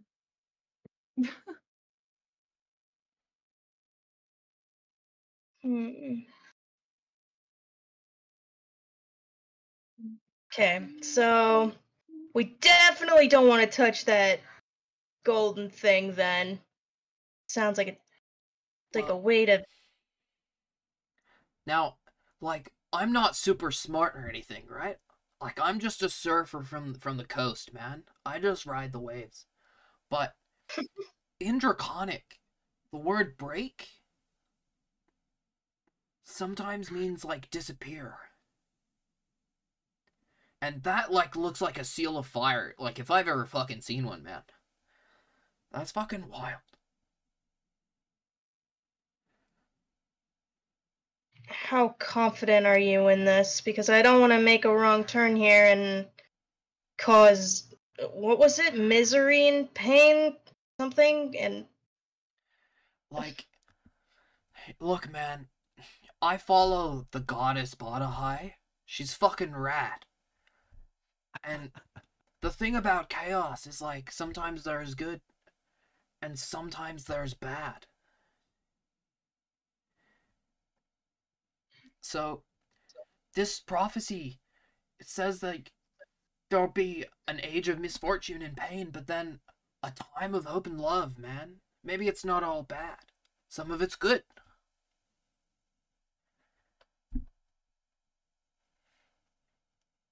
And he stands up and he looks towards the rope. You're willing to bet what? The misfortune and pain of however many people, maybe even like yourself, for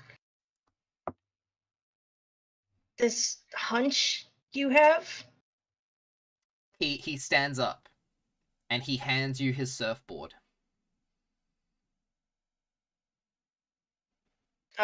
Thank you, I guess. This is not the time, Amesh. Look, I have a feeling. And he puts his hand like on your arm. He's like, dude, we're gonna meet again and we're gonna have the raddest, sickest party. Alright? Oh no. Oh, no, wait. What are you talking about? What? And you see he turns away from you and he holds his arms out and his scales begin to vibrate. And you hear this very shrill sound. And I don't know if I have the art for it yet. Damn it. You see a sigil appear on his back of a lightning bolt and like a wave within a circle, which Matif would immediately recognize as the seal of Butterhigh. Mm. You do know he's a druid, so he is like in touch with like the nature forces of the world. He walks over to the golden rope, turns back towards you. Wait, hold on a sec. Let's think about this for a second. Right? You said I was smart, but... He looks at you. Wipe out, man. And he grabs the rope, and you are shunted through the portal back into the grove. Holding Armesh's surfboard. I assume he is not there. No, Armesh is not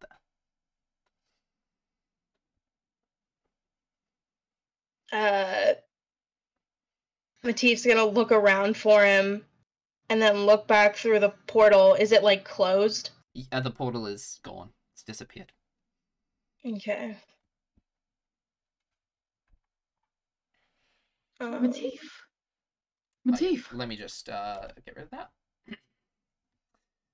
Let me just get rid of the NPC that you guys all fell in love with for... No. Astrid doesn't believe it, so moving on. All of you feel yourselves shunted back into the... Oh, he's still there. Into the grove where you guys were originally. And you see this small crack of flame slowly begin to minimize and grow smaller and smaller. But you do see one hand quickly, a smaller hand, not the hand you saw, Matif, a far smaller hand, reach up, grab the sides of the portal, and quickly lift itself up into this plane before disappearing. And I'd like everybody to roll initiative. What is that? What the fuck? As soon as you said he gives a surfboard to Matif, I got sad. Yeah, no. No, I don't, no. Was I thrown back? Where am I now? You would be, you would have been thrown back out here. Okay. Everybody, you would have been in, the places where you place yourselves wherever you want, but Matif, you're there.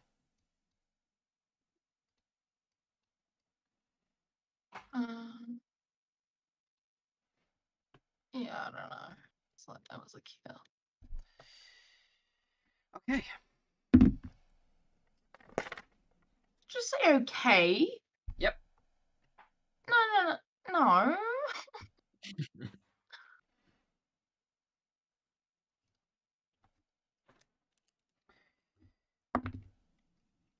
Alrighty, so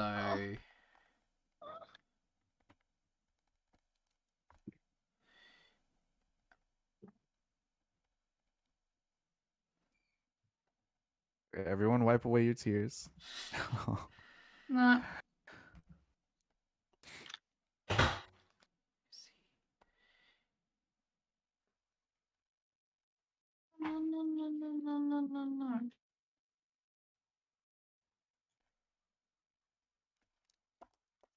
alright, first is its turn. It's going to immediately turn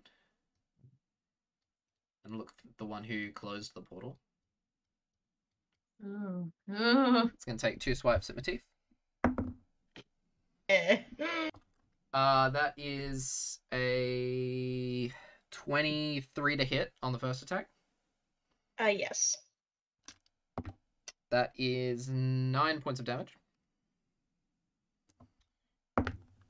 And a 20 unnatural on the second. Yes. And that's 8 points of damage on the second hit. So you see this thing crawl from the portal. It has black ash-like skin with this white mane behind it.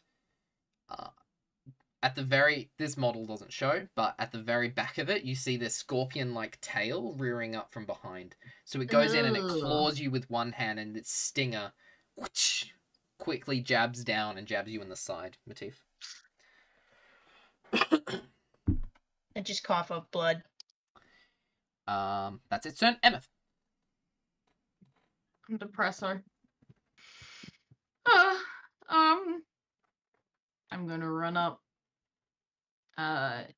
Here or here to be like. That would be in here. its square. Yeah, there is. There you go. Yeah.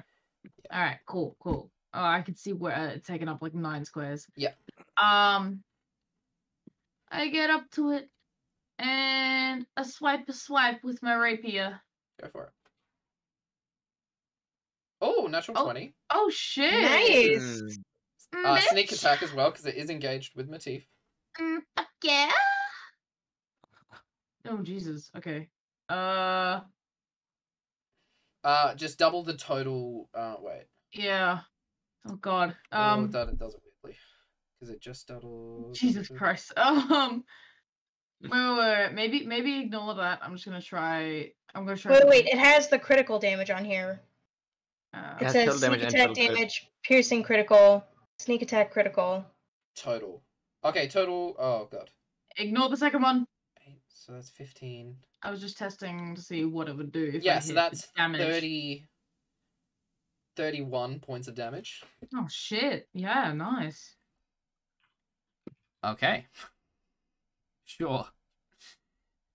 So you walk over to it, see it laying into Matif, you look around, you don't see Armesh anywhere, and in this blind sort of rage, you go over to it and you jam your rapier into it. You see this plume of red ash eject from its side into your face, but you deal a very, very good blow into it. Okay, Dante. Hi. I'll be continuing to stand at a safe distance, and I'll shoot Eldritch Blast as always. Sure, go for it. That definitely hits. Hey, it's a good spell. Use it if you got it. Okay. Guys are doing a lot of damage to it. Okay. Are you going to move, or are you going to stay there? I'm gonna stay. Okie dokie. Lucy. Great. I am going to cast a 2nd level healing word on Matif. Yep.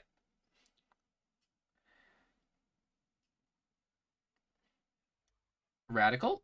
That's 8 points of healing.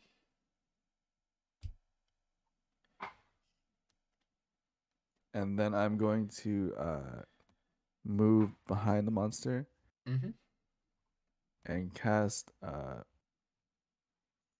Bardic Inspiration on... You won't be able to, because those are 2 bonus actions. Okay. Even the 2nd level healing word? Still a bonus action. Okay, got you. So I will just attack it with the rapier then. Sure. With advantage because you are flanking with Matif. Okay.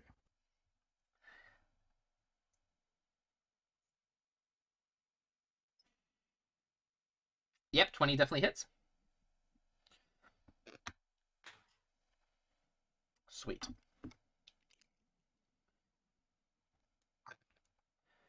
Cool. Oh yeah, I should have said before, Dante, with your 19 to hit, just hits. Ah. Ooh. Oh no. Okay. That's the end of your turn, Lucy. Yes, it is. Matif. Okay. I am. Well, everyone moved over. Gonna cast. Before we do that, is Eefa part of this or? Yeah, she's at the bottom of the initiative. She's under Matif, yeah. Alright. Okay. I'm going to cast Thunder Wave, and I'm going to use my Metamagic Careful spell to make sure I don't hit my friends. Yep, go for it. Okay.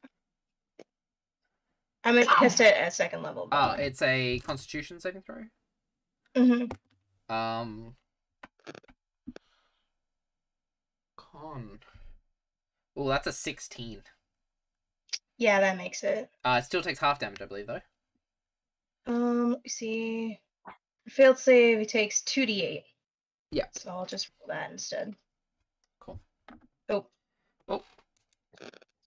Shit, I rolled it twice, sorry. What does it get on a success on a failed save? Oh, so that's so it takes half that damage, right? No, it takes all of that. And it's pushed 10 feet away from me. Right. Let me check something real quick.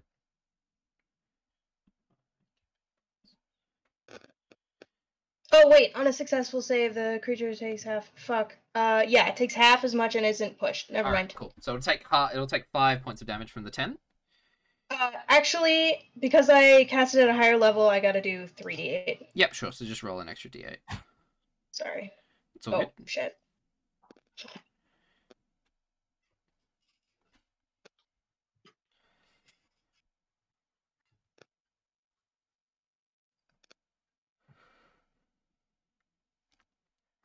Did you need the command? Did I? I think I rolled 3d8 and it got 13, so I just assumed the last d8 did 3. Ah, right. Gotcha. Yeah, that's cool. Yeah, sick.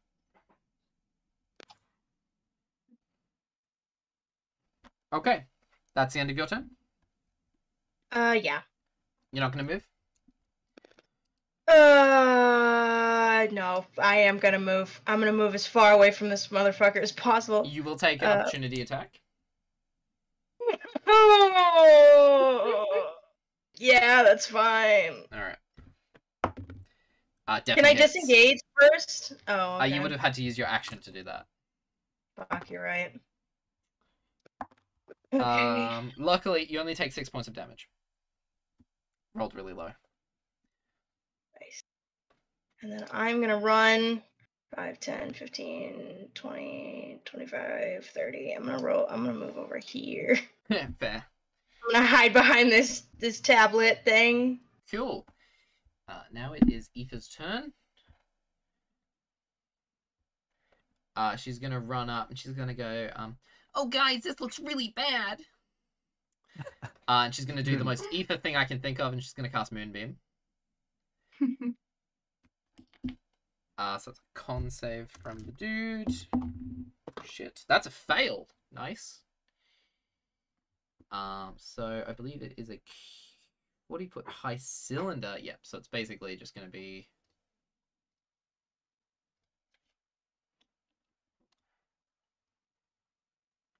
There.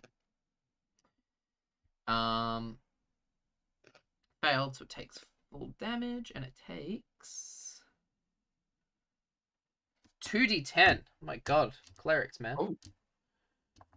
What? Fuck. That's a lot. That's a lot of damage. It takes 14 points of radiant damage. And it stays there. God. Nice. What? Clerics, they didn't have to be this overpowered.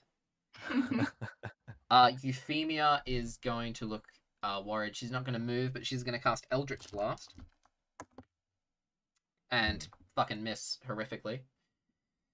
Back to the top. It's its turn. It's going to turn around. It's going to take a swipe into Lucy. Fucking miss horrifically on the first one, and miss on the second one, I think. Does a 13 hit? It does not. Alright. It misses both into you, Lucy. It has a +8 to hit, and it missed both of them. First one was a 3, second one was a 5. Okay. Emmyth, Yes. your turn. I'm going to stay within its thing and just move around to the other side so that I'm flanking with Lucy. Yep. And have another swipe with the rapier. Sure, go for it. Ka-chow! With advantage. 18 hits, but let's see if... Does an 18 hit? 18 hits, right? 18 misses. 18 misses? Oh, God. Wait, sorry. Okay, never mind. Let's give another crack.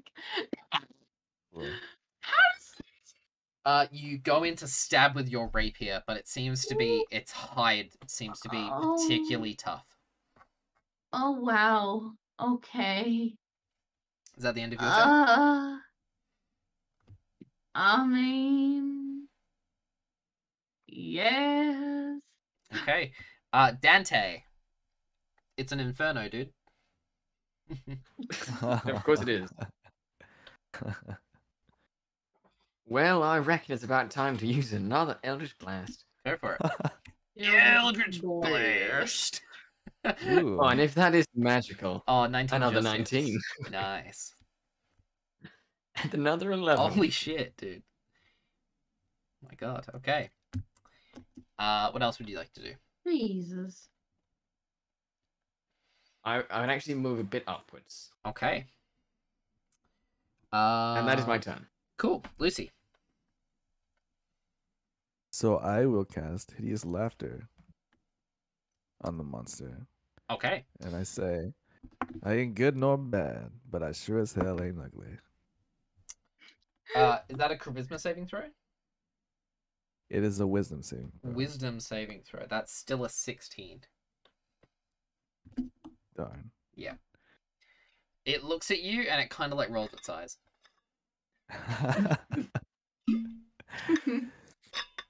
And then I will cast Bardic Inspiration on Emmyth. Whoa. What do you do to inspire her? I say, keep on trying, Em. And I wink at her. Okay. I'm trying my best. Is that the end of your turn, Luce? Yes. And Okay. just to ask, does this barrel shield or barrel makeshift shield do anything for me? Is it No. okay? Gotcha. Matif. Okay, I'm going to cast Snillick Snowball Yep. Swarm. And it's a 5-foot square, so I'm putting it here. Yep. And he gets to make a dexterity saving throw. Okay, dexterity. Damn, this guy has incredible stats, my lord. I'm just gonna go to the toilet. I'll be I'm back. no joke. I can send you a picture. I just rolled a natural 20. Ah! I think it still takes half damage. Yeah, it saved.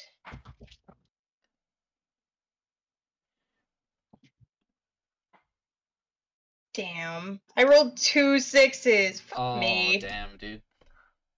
Anyway. That is rough. So 16 is 8. And that's cold damage. Yep. I don't know if that matters or not. No, it doesn't. Fuck! Well, I tried. And it stays there for... Oh no, never mind. Doesn't stay there. Cool. Next is Eefa. On her turn, it has to save from the holy light of Uvian. Fucking natural 1. Jesus Christ. How many? Very feast and famine over here.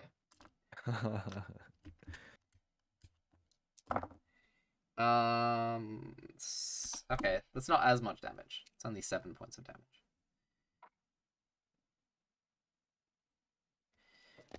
I will say, to coin a term, this thing looking not so lit. She is going to... How many spells does she have? She is going to move up. And she's going to cast Spiritual Weapon here. Which will make an attack. Miss. And then she will cast Sacred Flame, which it fails. And it takes that amount of damage. Cool. Euphemia will send out an Eldritch Blast. Hits. Deals an amount of damage. Okay, back to the top. It's the Devil's turn. Oh, oops, did I say that? Wow. It's going to turn back. He's going to take towards Emmyth. Oh no. And does a 23 hit. Oh yeah, nah, it misses. Yes, it is. That's 7 points of damage. Okay. And the tail is going to attack Lucy. Ooh. Lucy, does a 27 hit? That hits, yes, for sure. Oh shit.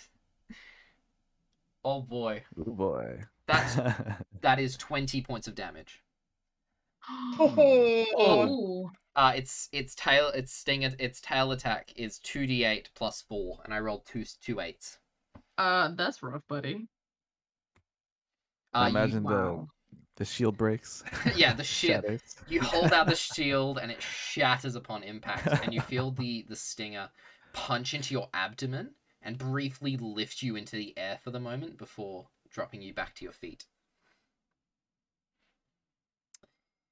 Okay.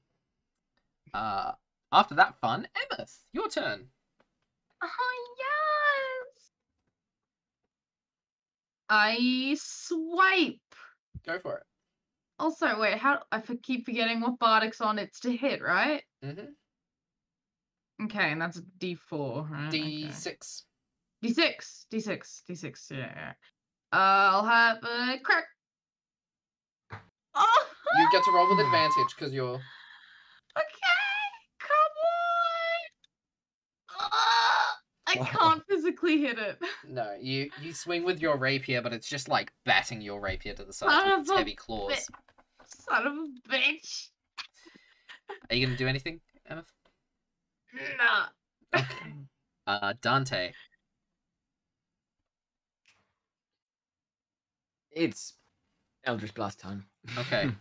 Oh, Yeah, boy. That's a miss. It's a miss, that's a fam. big miss. Mm-hmm. And I'll keep standing right here. Okay. At the end of your turn, Dante, it's going to use its special reaction. Its tail stinger points towards you, and it launches a spike towards you. Does a 17 hit? Very much. Okay. But then I'd also like to cast Hellish Rebuke on it. You have to be in melee for Hellish Rebuke to work. It's a 60-foot thing. Is it? Just has to damage me. Yep. Lit. Yes, you can. You take So 9 that's, points of damage, by the way. Okay, and you have to do a dex saving throw. Definitely fail. Rolled like a 3. Nice. 23. I rolled max damage. Wow. Jesus. It is resistant to fire, however, because it's made of fire. So it does take half of that. However, Dante, how do you want to do this? Yo. I stretch out my arm as if I do an Eldritch Blast, and I just sort of concentrate on it and close my fist and just the fire erupts from underneath it. So a golden fire erupts from underneath your hands and launches itself into this creature. And whilst this creature is a living embodiment of fire, this fire seems to be opposed to what this creature is. This creature is the living embodiment of the chaos and the destruction of a flame, whereas yours is the healing and growing nature of a flame. Something that can burn away old evils and grow new hopes.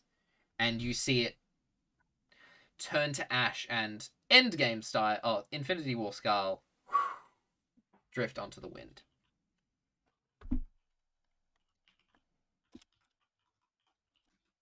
Damn.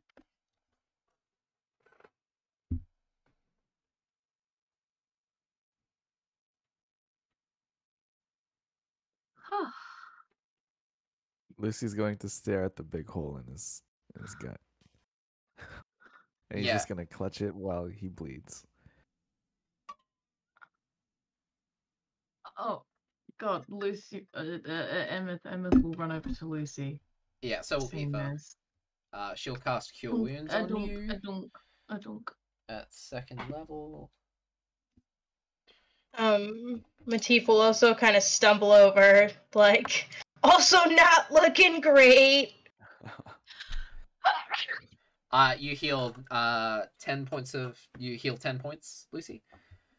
Matif, Eefa will also heal you at 2nd level for 12 points.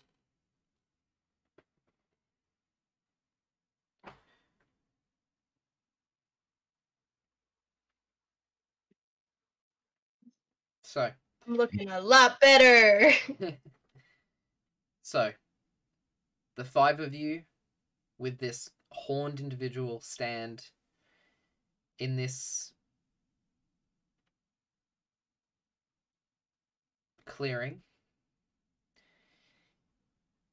with a friend missing. What would you guys like to do? Matif, what happened to Amesh? Where's Amish? I think, I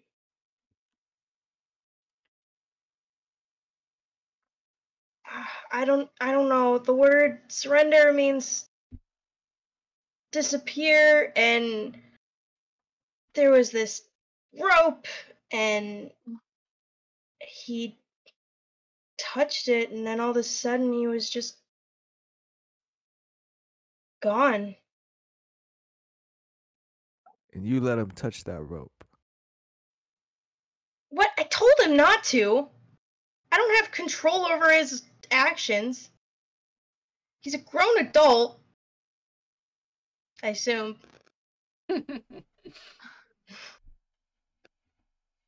I'm going to walk over to Matif. And I would like to throw an unarmed strike at him. Sure, make a strength. You're not a monk. Even a full.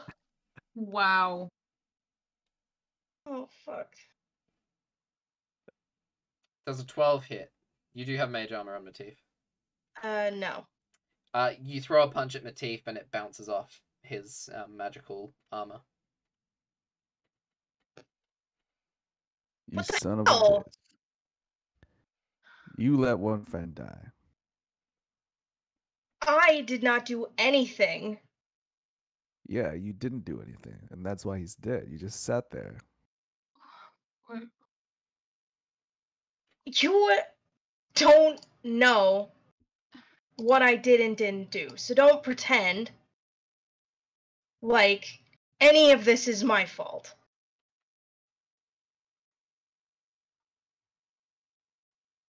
I told you what I saw, I told him not to do it, and he fucking did it anyway. He has free will, he can make his own choices. Then Lucy is just going to storm off and go towards the lady. Euphemia. Sure, you walk towards Euphemia. What the hell just happened? None of this was like this until you came. I do not know. The feeling and do not know what has happened. Matif is gonna yell over to him and be like, "Stop blaming people for things that they didn't do. She obviously doesn't know what's happening here. She's already said that multiple times. Why are you interrogating her like this?" Ulysses is not going to listen to you, and he's going to walk towards the tablet. And he's going to read the rest of the lines. I'll narrate it for you if you would like. On the day that the Horned One approaches, there will appear a storm mighty and fierce. The seal of fire will break. A surrender shall mark an age of misfortune and pain. When the day comes that the song is sung thrice, a broken worm shall mark a time of hope and love. As the blood of time runs, a void will be banished once more.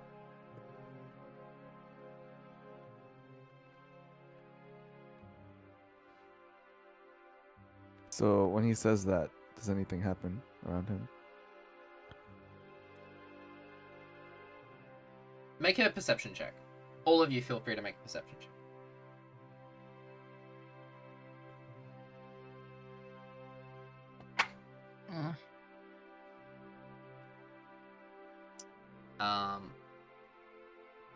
Can all of you not look at Roll20 for 1 second? Yeah. Okay. So as you read it out, you look around hoping for something to happen. And you turn towards the stump of the tree. And there standing is Amesh. Whoa, dudes, that was pretty wild.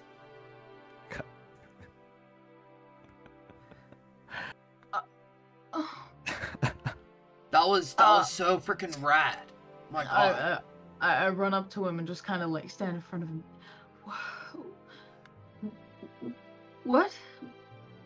And they were all saying you were dead. Matif was saying you were dead. I don't. I did not. Oh, I mean, well, Lucy was saying you were dead.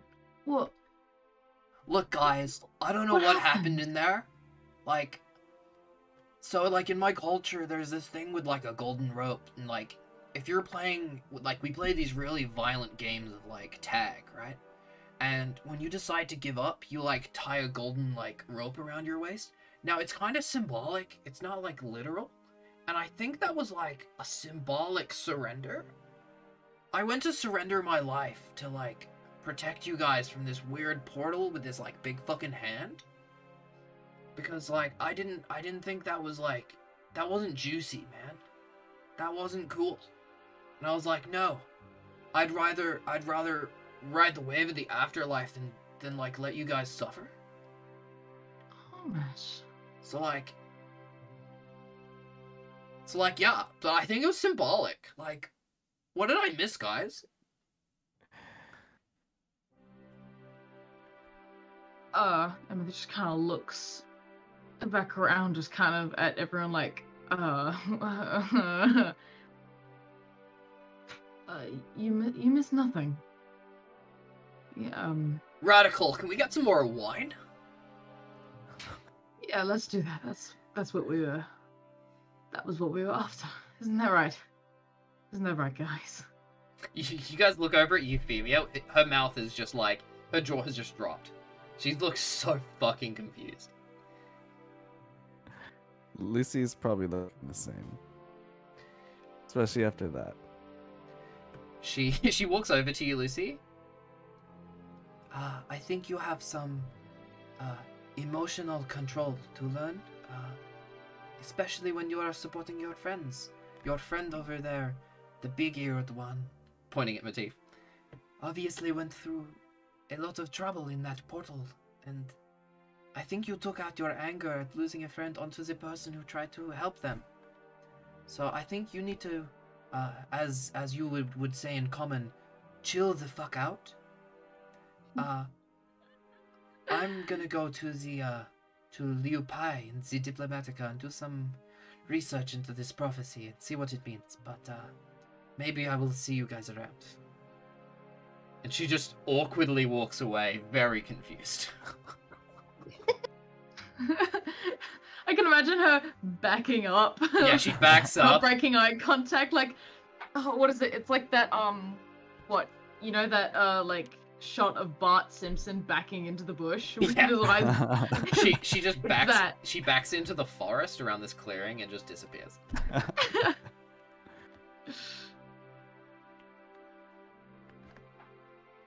So like, how do you guys like feel like pizza? That's like kind of like, I'm kind of vibing for some pizza right now. It sounds great. Radical. And he begins to walk away. Emmyth kind of looks around, just looks at everyone, kind of like a confused, half panicky, half smile, like,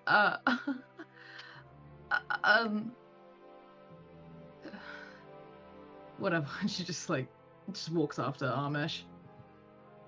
Sure. Kind of like a look of like, okay, I'm gonna let you guys sort that tension out.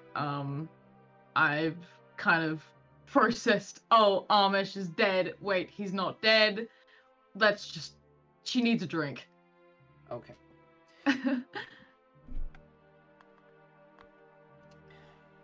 Is there anything else you guys would like to do while you're in the clearing?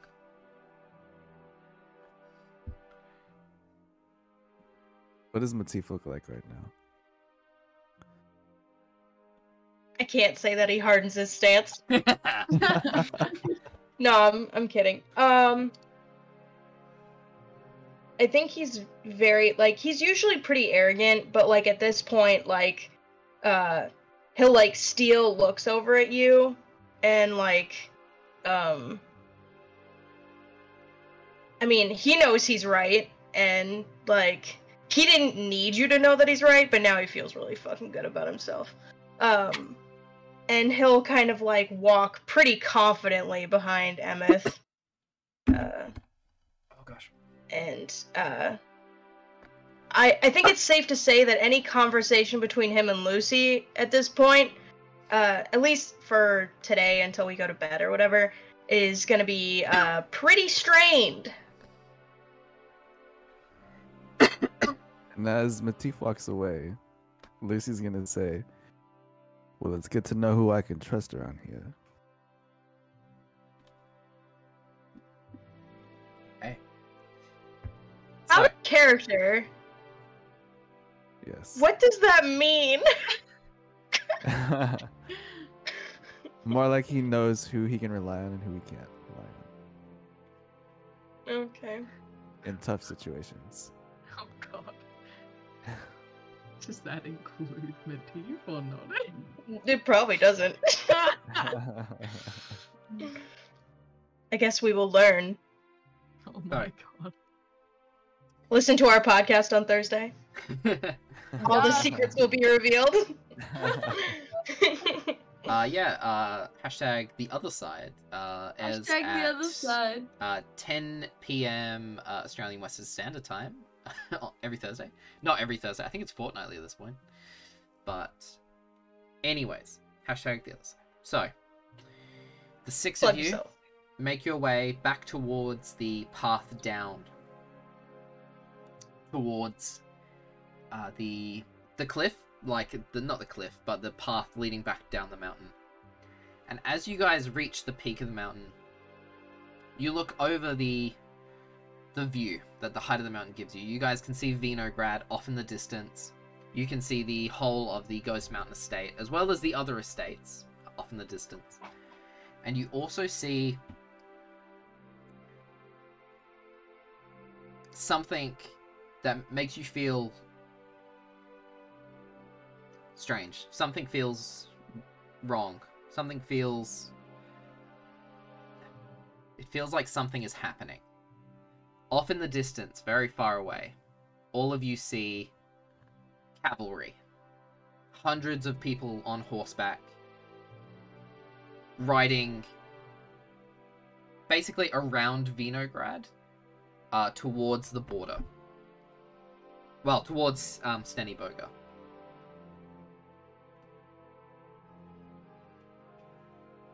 So is that away from our Oh. direction or in our direction? Away from your direction. Towards Stennyburger.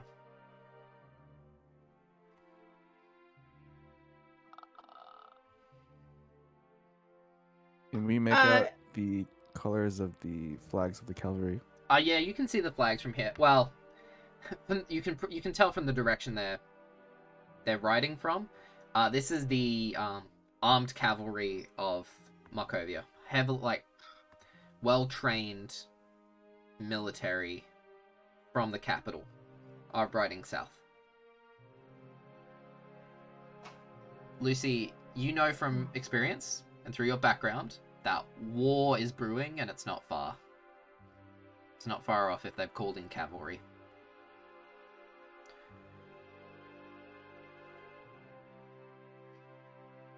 That doesn't look good.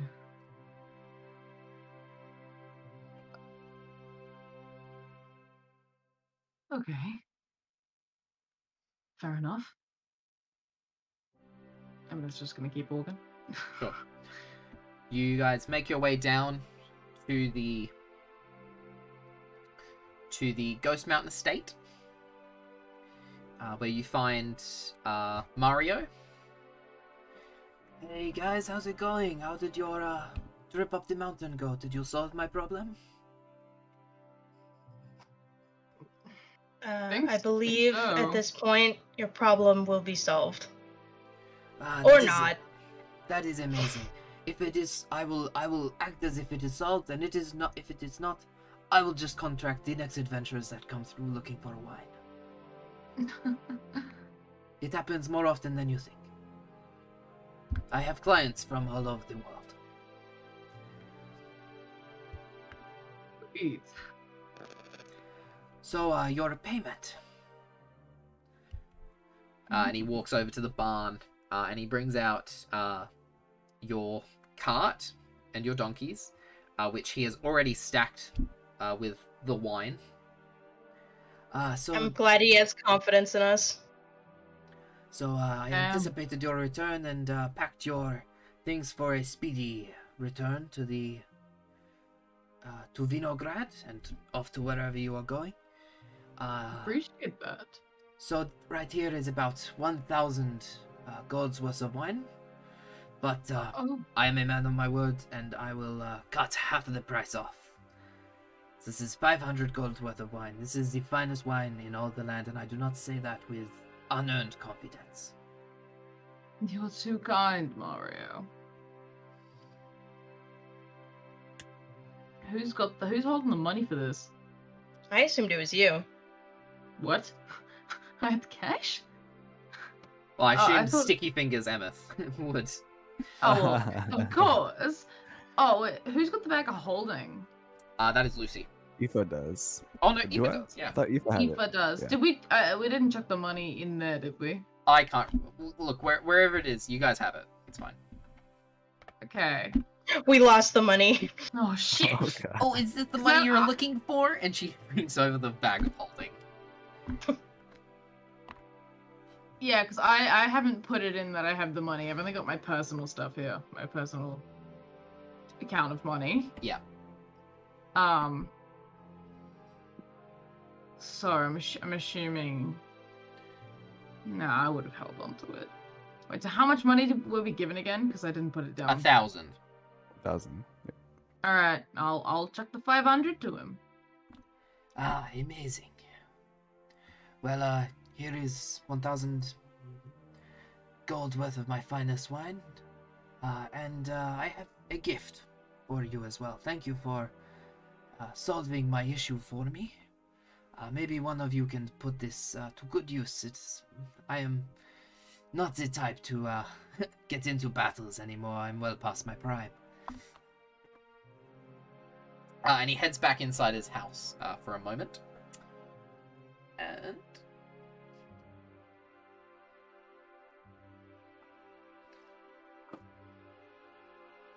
sorry, I'm just looking through a book real quick.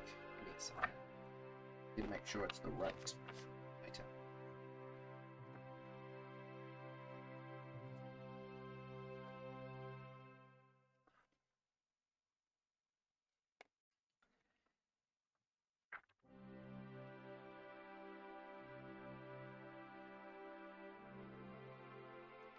Well, don't feel like you guys have to talk. Oh my gosh, you guys are so Oh loud. shit, sorry. I was writing down some notes. You guys can see that Lucy is not very willing to talk right now. Well, you can't talk to him, but he's very angry and confused. He comes back out from the house. It was gifted to me a long time ago, and maybe one of you can put it to good use. And he brings out a quarterstaff that is a quarterstaff of, it looks like carved petrified vines. The wood seems to have been almost bleached white, and it's very hard and like solid. You know, I got this a long time ago. My memories of this object are fuzzy. I do know one thing, it is God-touched, but I cannot remember how. As the years move on, and my immortality stretches me, I feel my memories, some memories fade.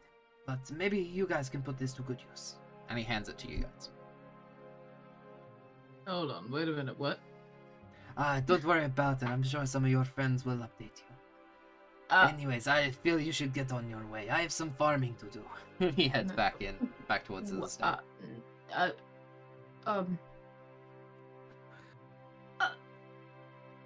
there something I missed?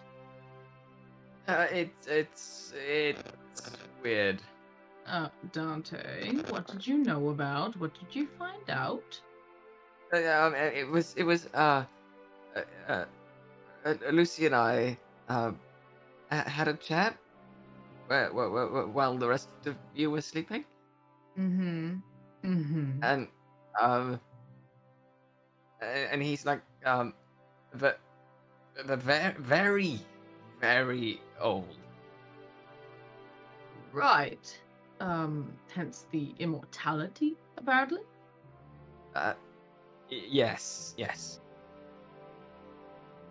Okay.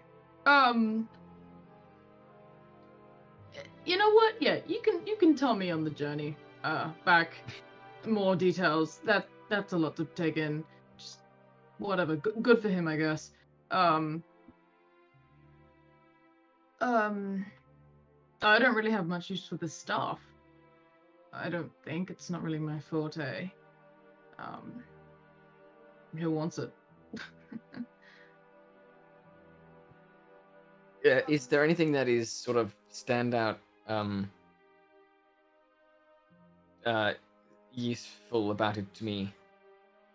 As it is a staff, so it can be used as a arcane focus. So you can use it as a warlock, as your arcane focus. It can also, I allow quarterstaffs to be used as both arcane focuses and as a weapon, because it makes no sense to use it as one or the other. So you can also use it as a regular quarterstaff as well. It is also a magic item, and I will send you those details privately for whoever decides to use it. What kind of weapon is it? If you use it as a melee weapon? It's a quarterstaff. Stick. It's a stick. A long stick. Big stick. That's real hard and solid, like Matif. It's considered a martial weapon? It's a simple weapon. A simple weapon, okay. I will... Okay, it's kind of hard because she's not here, but I was going to hold it out to Eefa and see if... I believe... We'll talk about who gets it later. Okay. But... We'll just hold on to it for now. Yeah, we'll hold on to it for now. Somebody Chuck it put on down the the back note of and the remind me wine. next session. So, you guys hop back onto the cart and ride back for Vinograd. Are you guys buying any more wine on your way back, or? We have 500 gold to spend. And I'm assuming this is the... I mean, he asked us to get $1,000 worth of wine, and we already did that. True. True. Very true. What are you suggesting? I'm suggesting that he doesn't need to know that we didn't spend 500 of his gold. I think you could, sweet talk him into understanding that we got him exactly what he asked for. We did give him exactly what he asked for. True.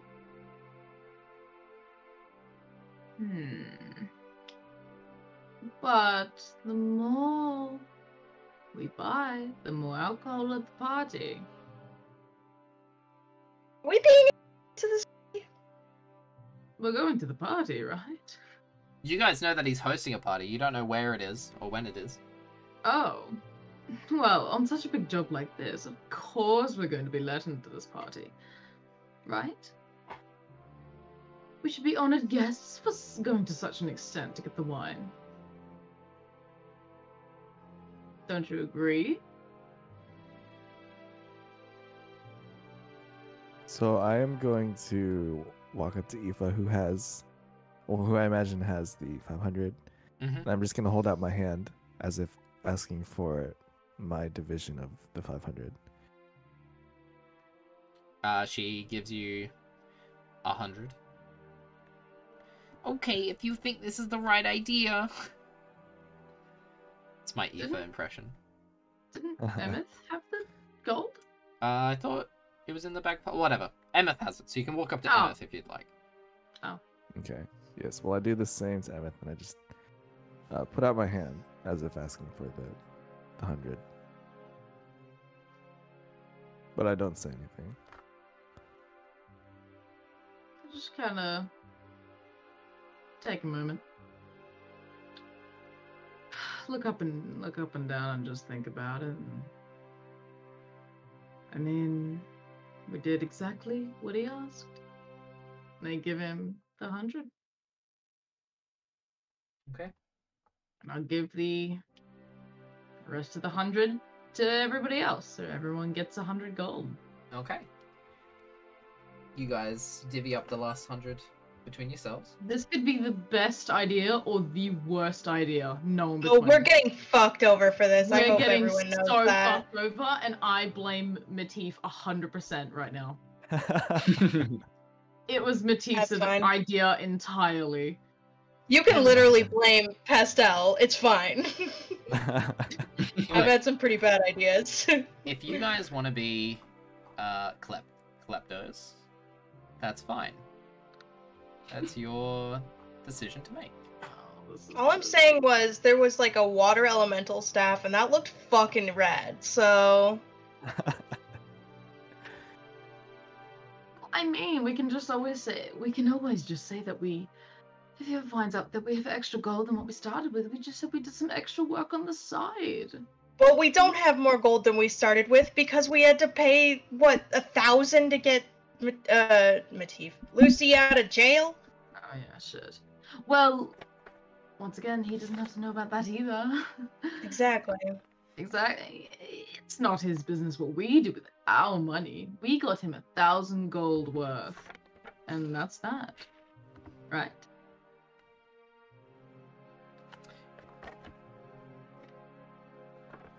When you mention that he doesn't know, Lucy just smirks a little bit and lets out a small laugh.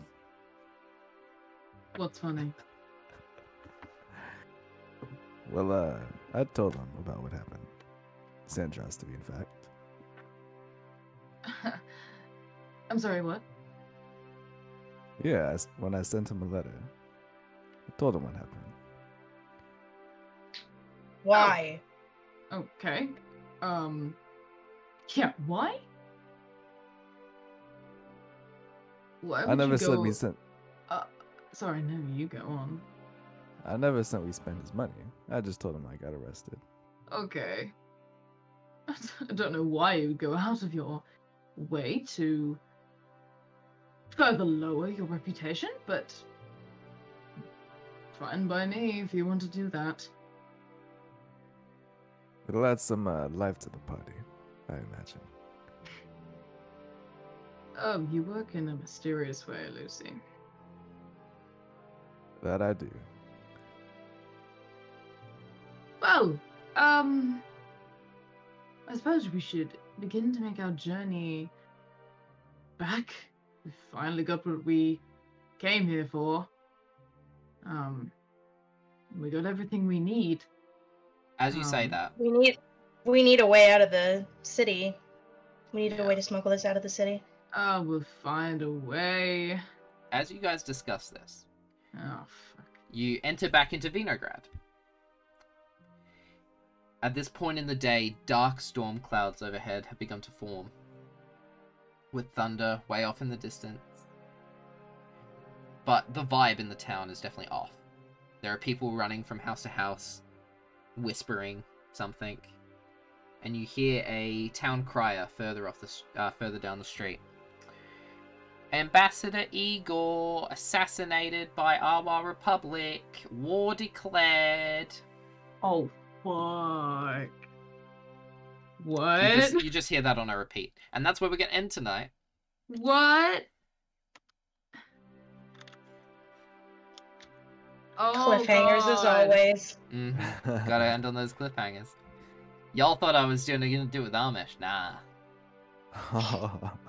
Oh God, I was ready to kill you. I was gonna cry. I honest to God thought we were gonna do that combat and you were gonna be like, and that's where we're gonna end today, and I would have been like, fucking what? Not quite. I wanted to wrap up a couple of other things before. So how was that, guys? How did you enjoy? That was sick. Lots of things It happened was. then. Lots of like freaking story and lore shit drop. Mm-hmm. Damn. What episode is this? 9? This is No- 8. 9. No, 8? it's 9. No, it's 8. No, it's 8. Well, It's technically 8. it's 9.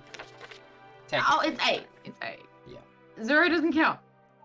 0 doesn't count. Neither did -1 and -2. That's true. No.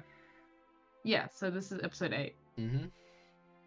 I told you things were That's going to be so- ramping up soon. Spice. Okay. Just a little bit For- of spice. For a second, I thought you said wrapping up instead of ramping up, and I was like, fucking what? No, ramping. Did I fucking ask? Although, I can, with somewhat certainty, say that this is halfway through the arc. Oh. Through the entire campaign? For this arc. Okay. Halfway through this arc. What would have happened if we took one or the other? What was that, sorry, Dante? For Windham? The accidentally releasing an ancient evil arc. Yep. Hmm. Well, you haven't Oh, God. accidentally released anything, I don't think. You don't think? There's a lot of Yes. stuff happening. I'm a DM, man. I got so many plot threads going on. Oh lord. Wonder how this Matif Lucy plot thread is gonna. I turn knew out. there would be tension. I knew it. Oh my god. I'm actually really excited for Thursday because there's gonna be, I think, a lot of prediction making. Yeah. Yes. Literally, this whole arc, right from the beginning, from like episode, I think it was 2 or 3, I literally planned this whole arc, relatively, you know, you can only plan so far ahead. I planned it on the fact that I knew that there would be tension between Lucy and Matif. I didn't That's good necess- DMing. Yeah. I knew that there was going to be tension between you two, because I knew how the others kind of worked. And I was like, okay, I know how they're going to kind of work, and I know that the main tension is going to be between them two. I have more coming. This is just a taste. Just wait till you have to make real, like, choices. Oh, I'm so excited. Woo. I'm already excited for a one-liner that I have. I'm not gonna spoil it, but just in case I don't get to say it. Hmm. But I'm excited for your one-liner as well. I'll let you know if I do get to say it. Please tell us. You say it and then you tell us. Yeah. But yeah, thank you everybody for watching Arabian Nights here on VTuber Tabletop.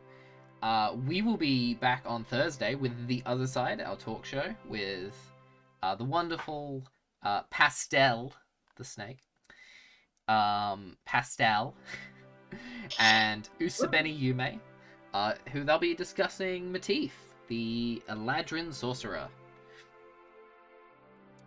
Ooh. As always, get ready those emotes. It's time to... Oh yeah, boy. I accidentally added a kappa. Hashtag plug yourself. Let's go in the opposite order we did last time. I can't remember the order. Yume! Alright. Well, today's session was very, very enjoyable. Definitely looking forward to the talk show and the next session. And if you do like the way my voice sounds, you can Which we hear all it do. more on my YouTube. Yeah, boy. So find my YouTube channel under the same name. And I'm so glad to be here. And can't wait for the next time. Amazing. I think next was Astrid. Yo, I'm Astrid, and I stream here on Twitch. I play a bunch of games, and I also love to make a bunch of art. And yeah, you can find my art on Twitter and on my Instagram mainly at Astrid Arcana. And I had a lot of fun tonight. It was good. Lots of big lore drops, and there's a storm coming, literally and figuratively. WyndhamVossler. Oh yeah. Yeah, I'm WyndhamVossler. I do a variety of content, and I have recently been told that there might be an opening in my schedule for another cooking stream soonish. Ooh. Yes! Pancakes without butter, the proper way. I've No, not been making fuck you. pancakes again. I did that recently, Damn. and also no butter supremacy. No butter supremacy. Wait, butter on waffles, yay or nay? Nay. What? No. No, ice cream belongs on waffles. Ice cream. Pretty much Interesting. everything but butter belongs in waffles. Yeah, literally anything. Syrup, sugar, ice cream. Cheese? Oh god, no. Oh, you Waffles said are- anything. What? Yeah, but no. Waffles... Waffles are a dessert. I mean, Anyway. cheese goes with everything, though. Does it though? Yeah. Yeah, fair. You're a variety streamer. Anything else, Windy? Currently trying to prepare myself for my 100 follower special. Ooh. Woo! Yeah, that's gonna happen at some point. I'm bringing out the guitar if I can still play. Nice. Yeah.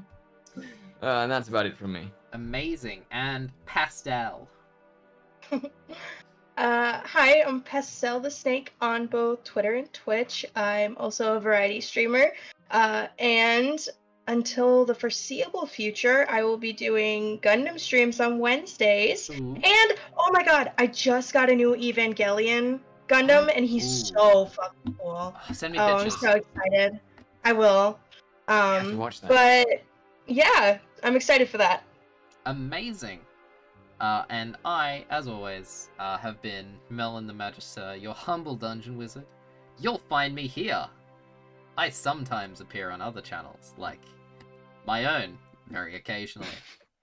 Other than that, keep an eye out. Hopefully Minimakers should be this Monday. It depends. I have a super busy week coming up. But Minimakers should be on Monday. And yeah, keep an eye peeled on our Twitter and our Twitter for updates, and here for other streams. But we will see you all next week for the next episode. Thank you for watching. Goodbye. Bye. Beautiful time.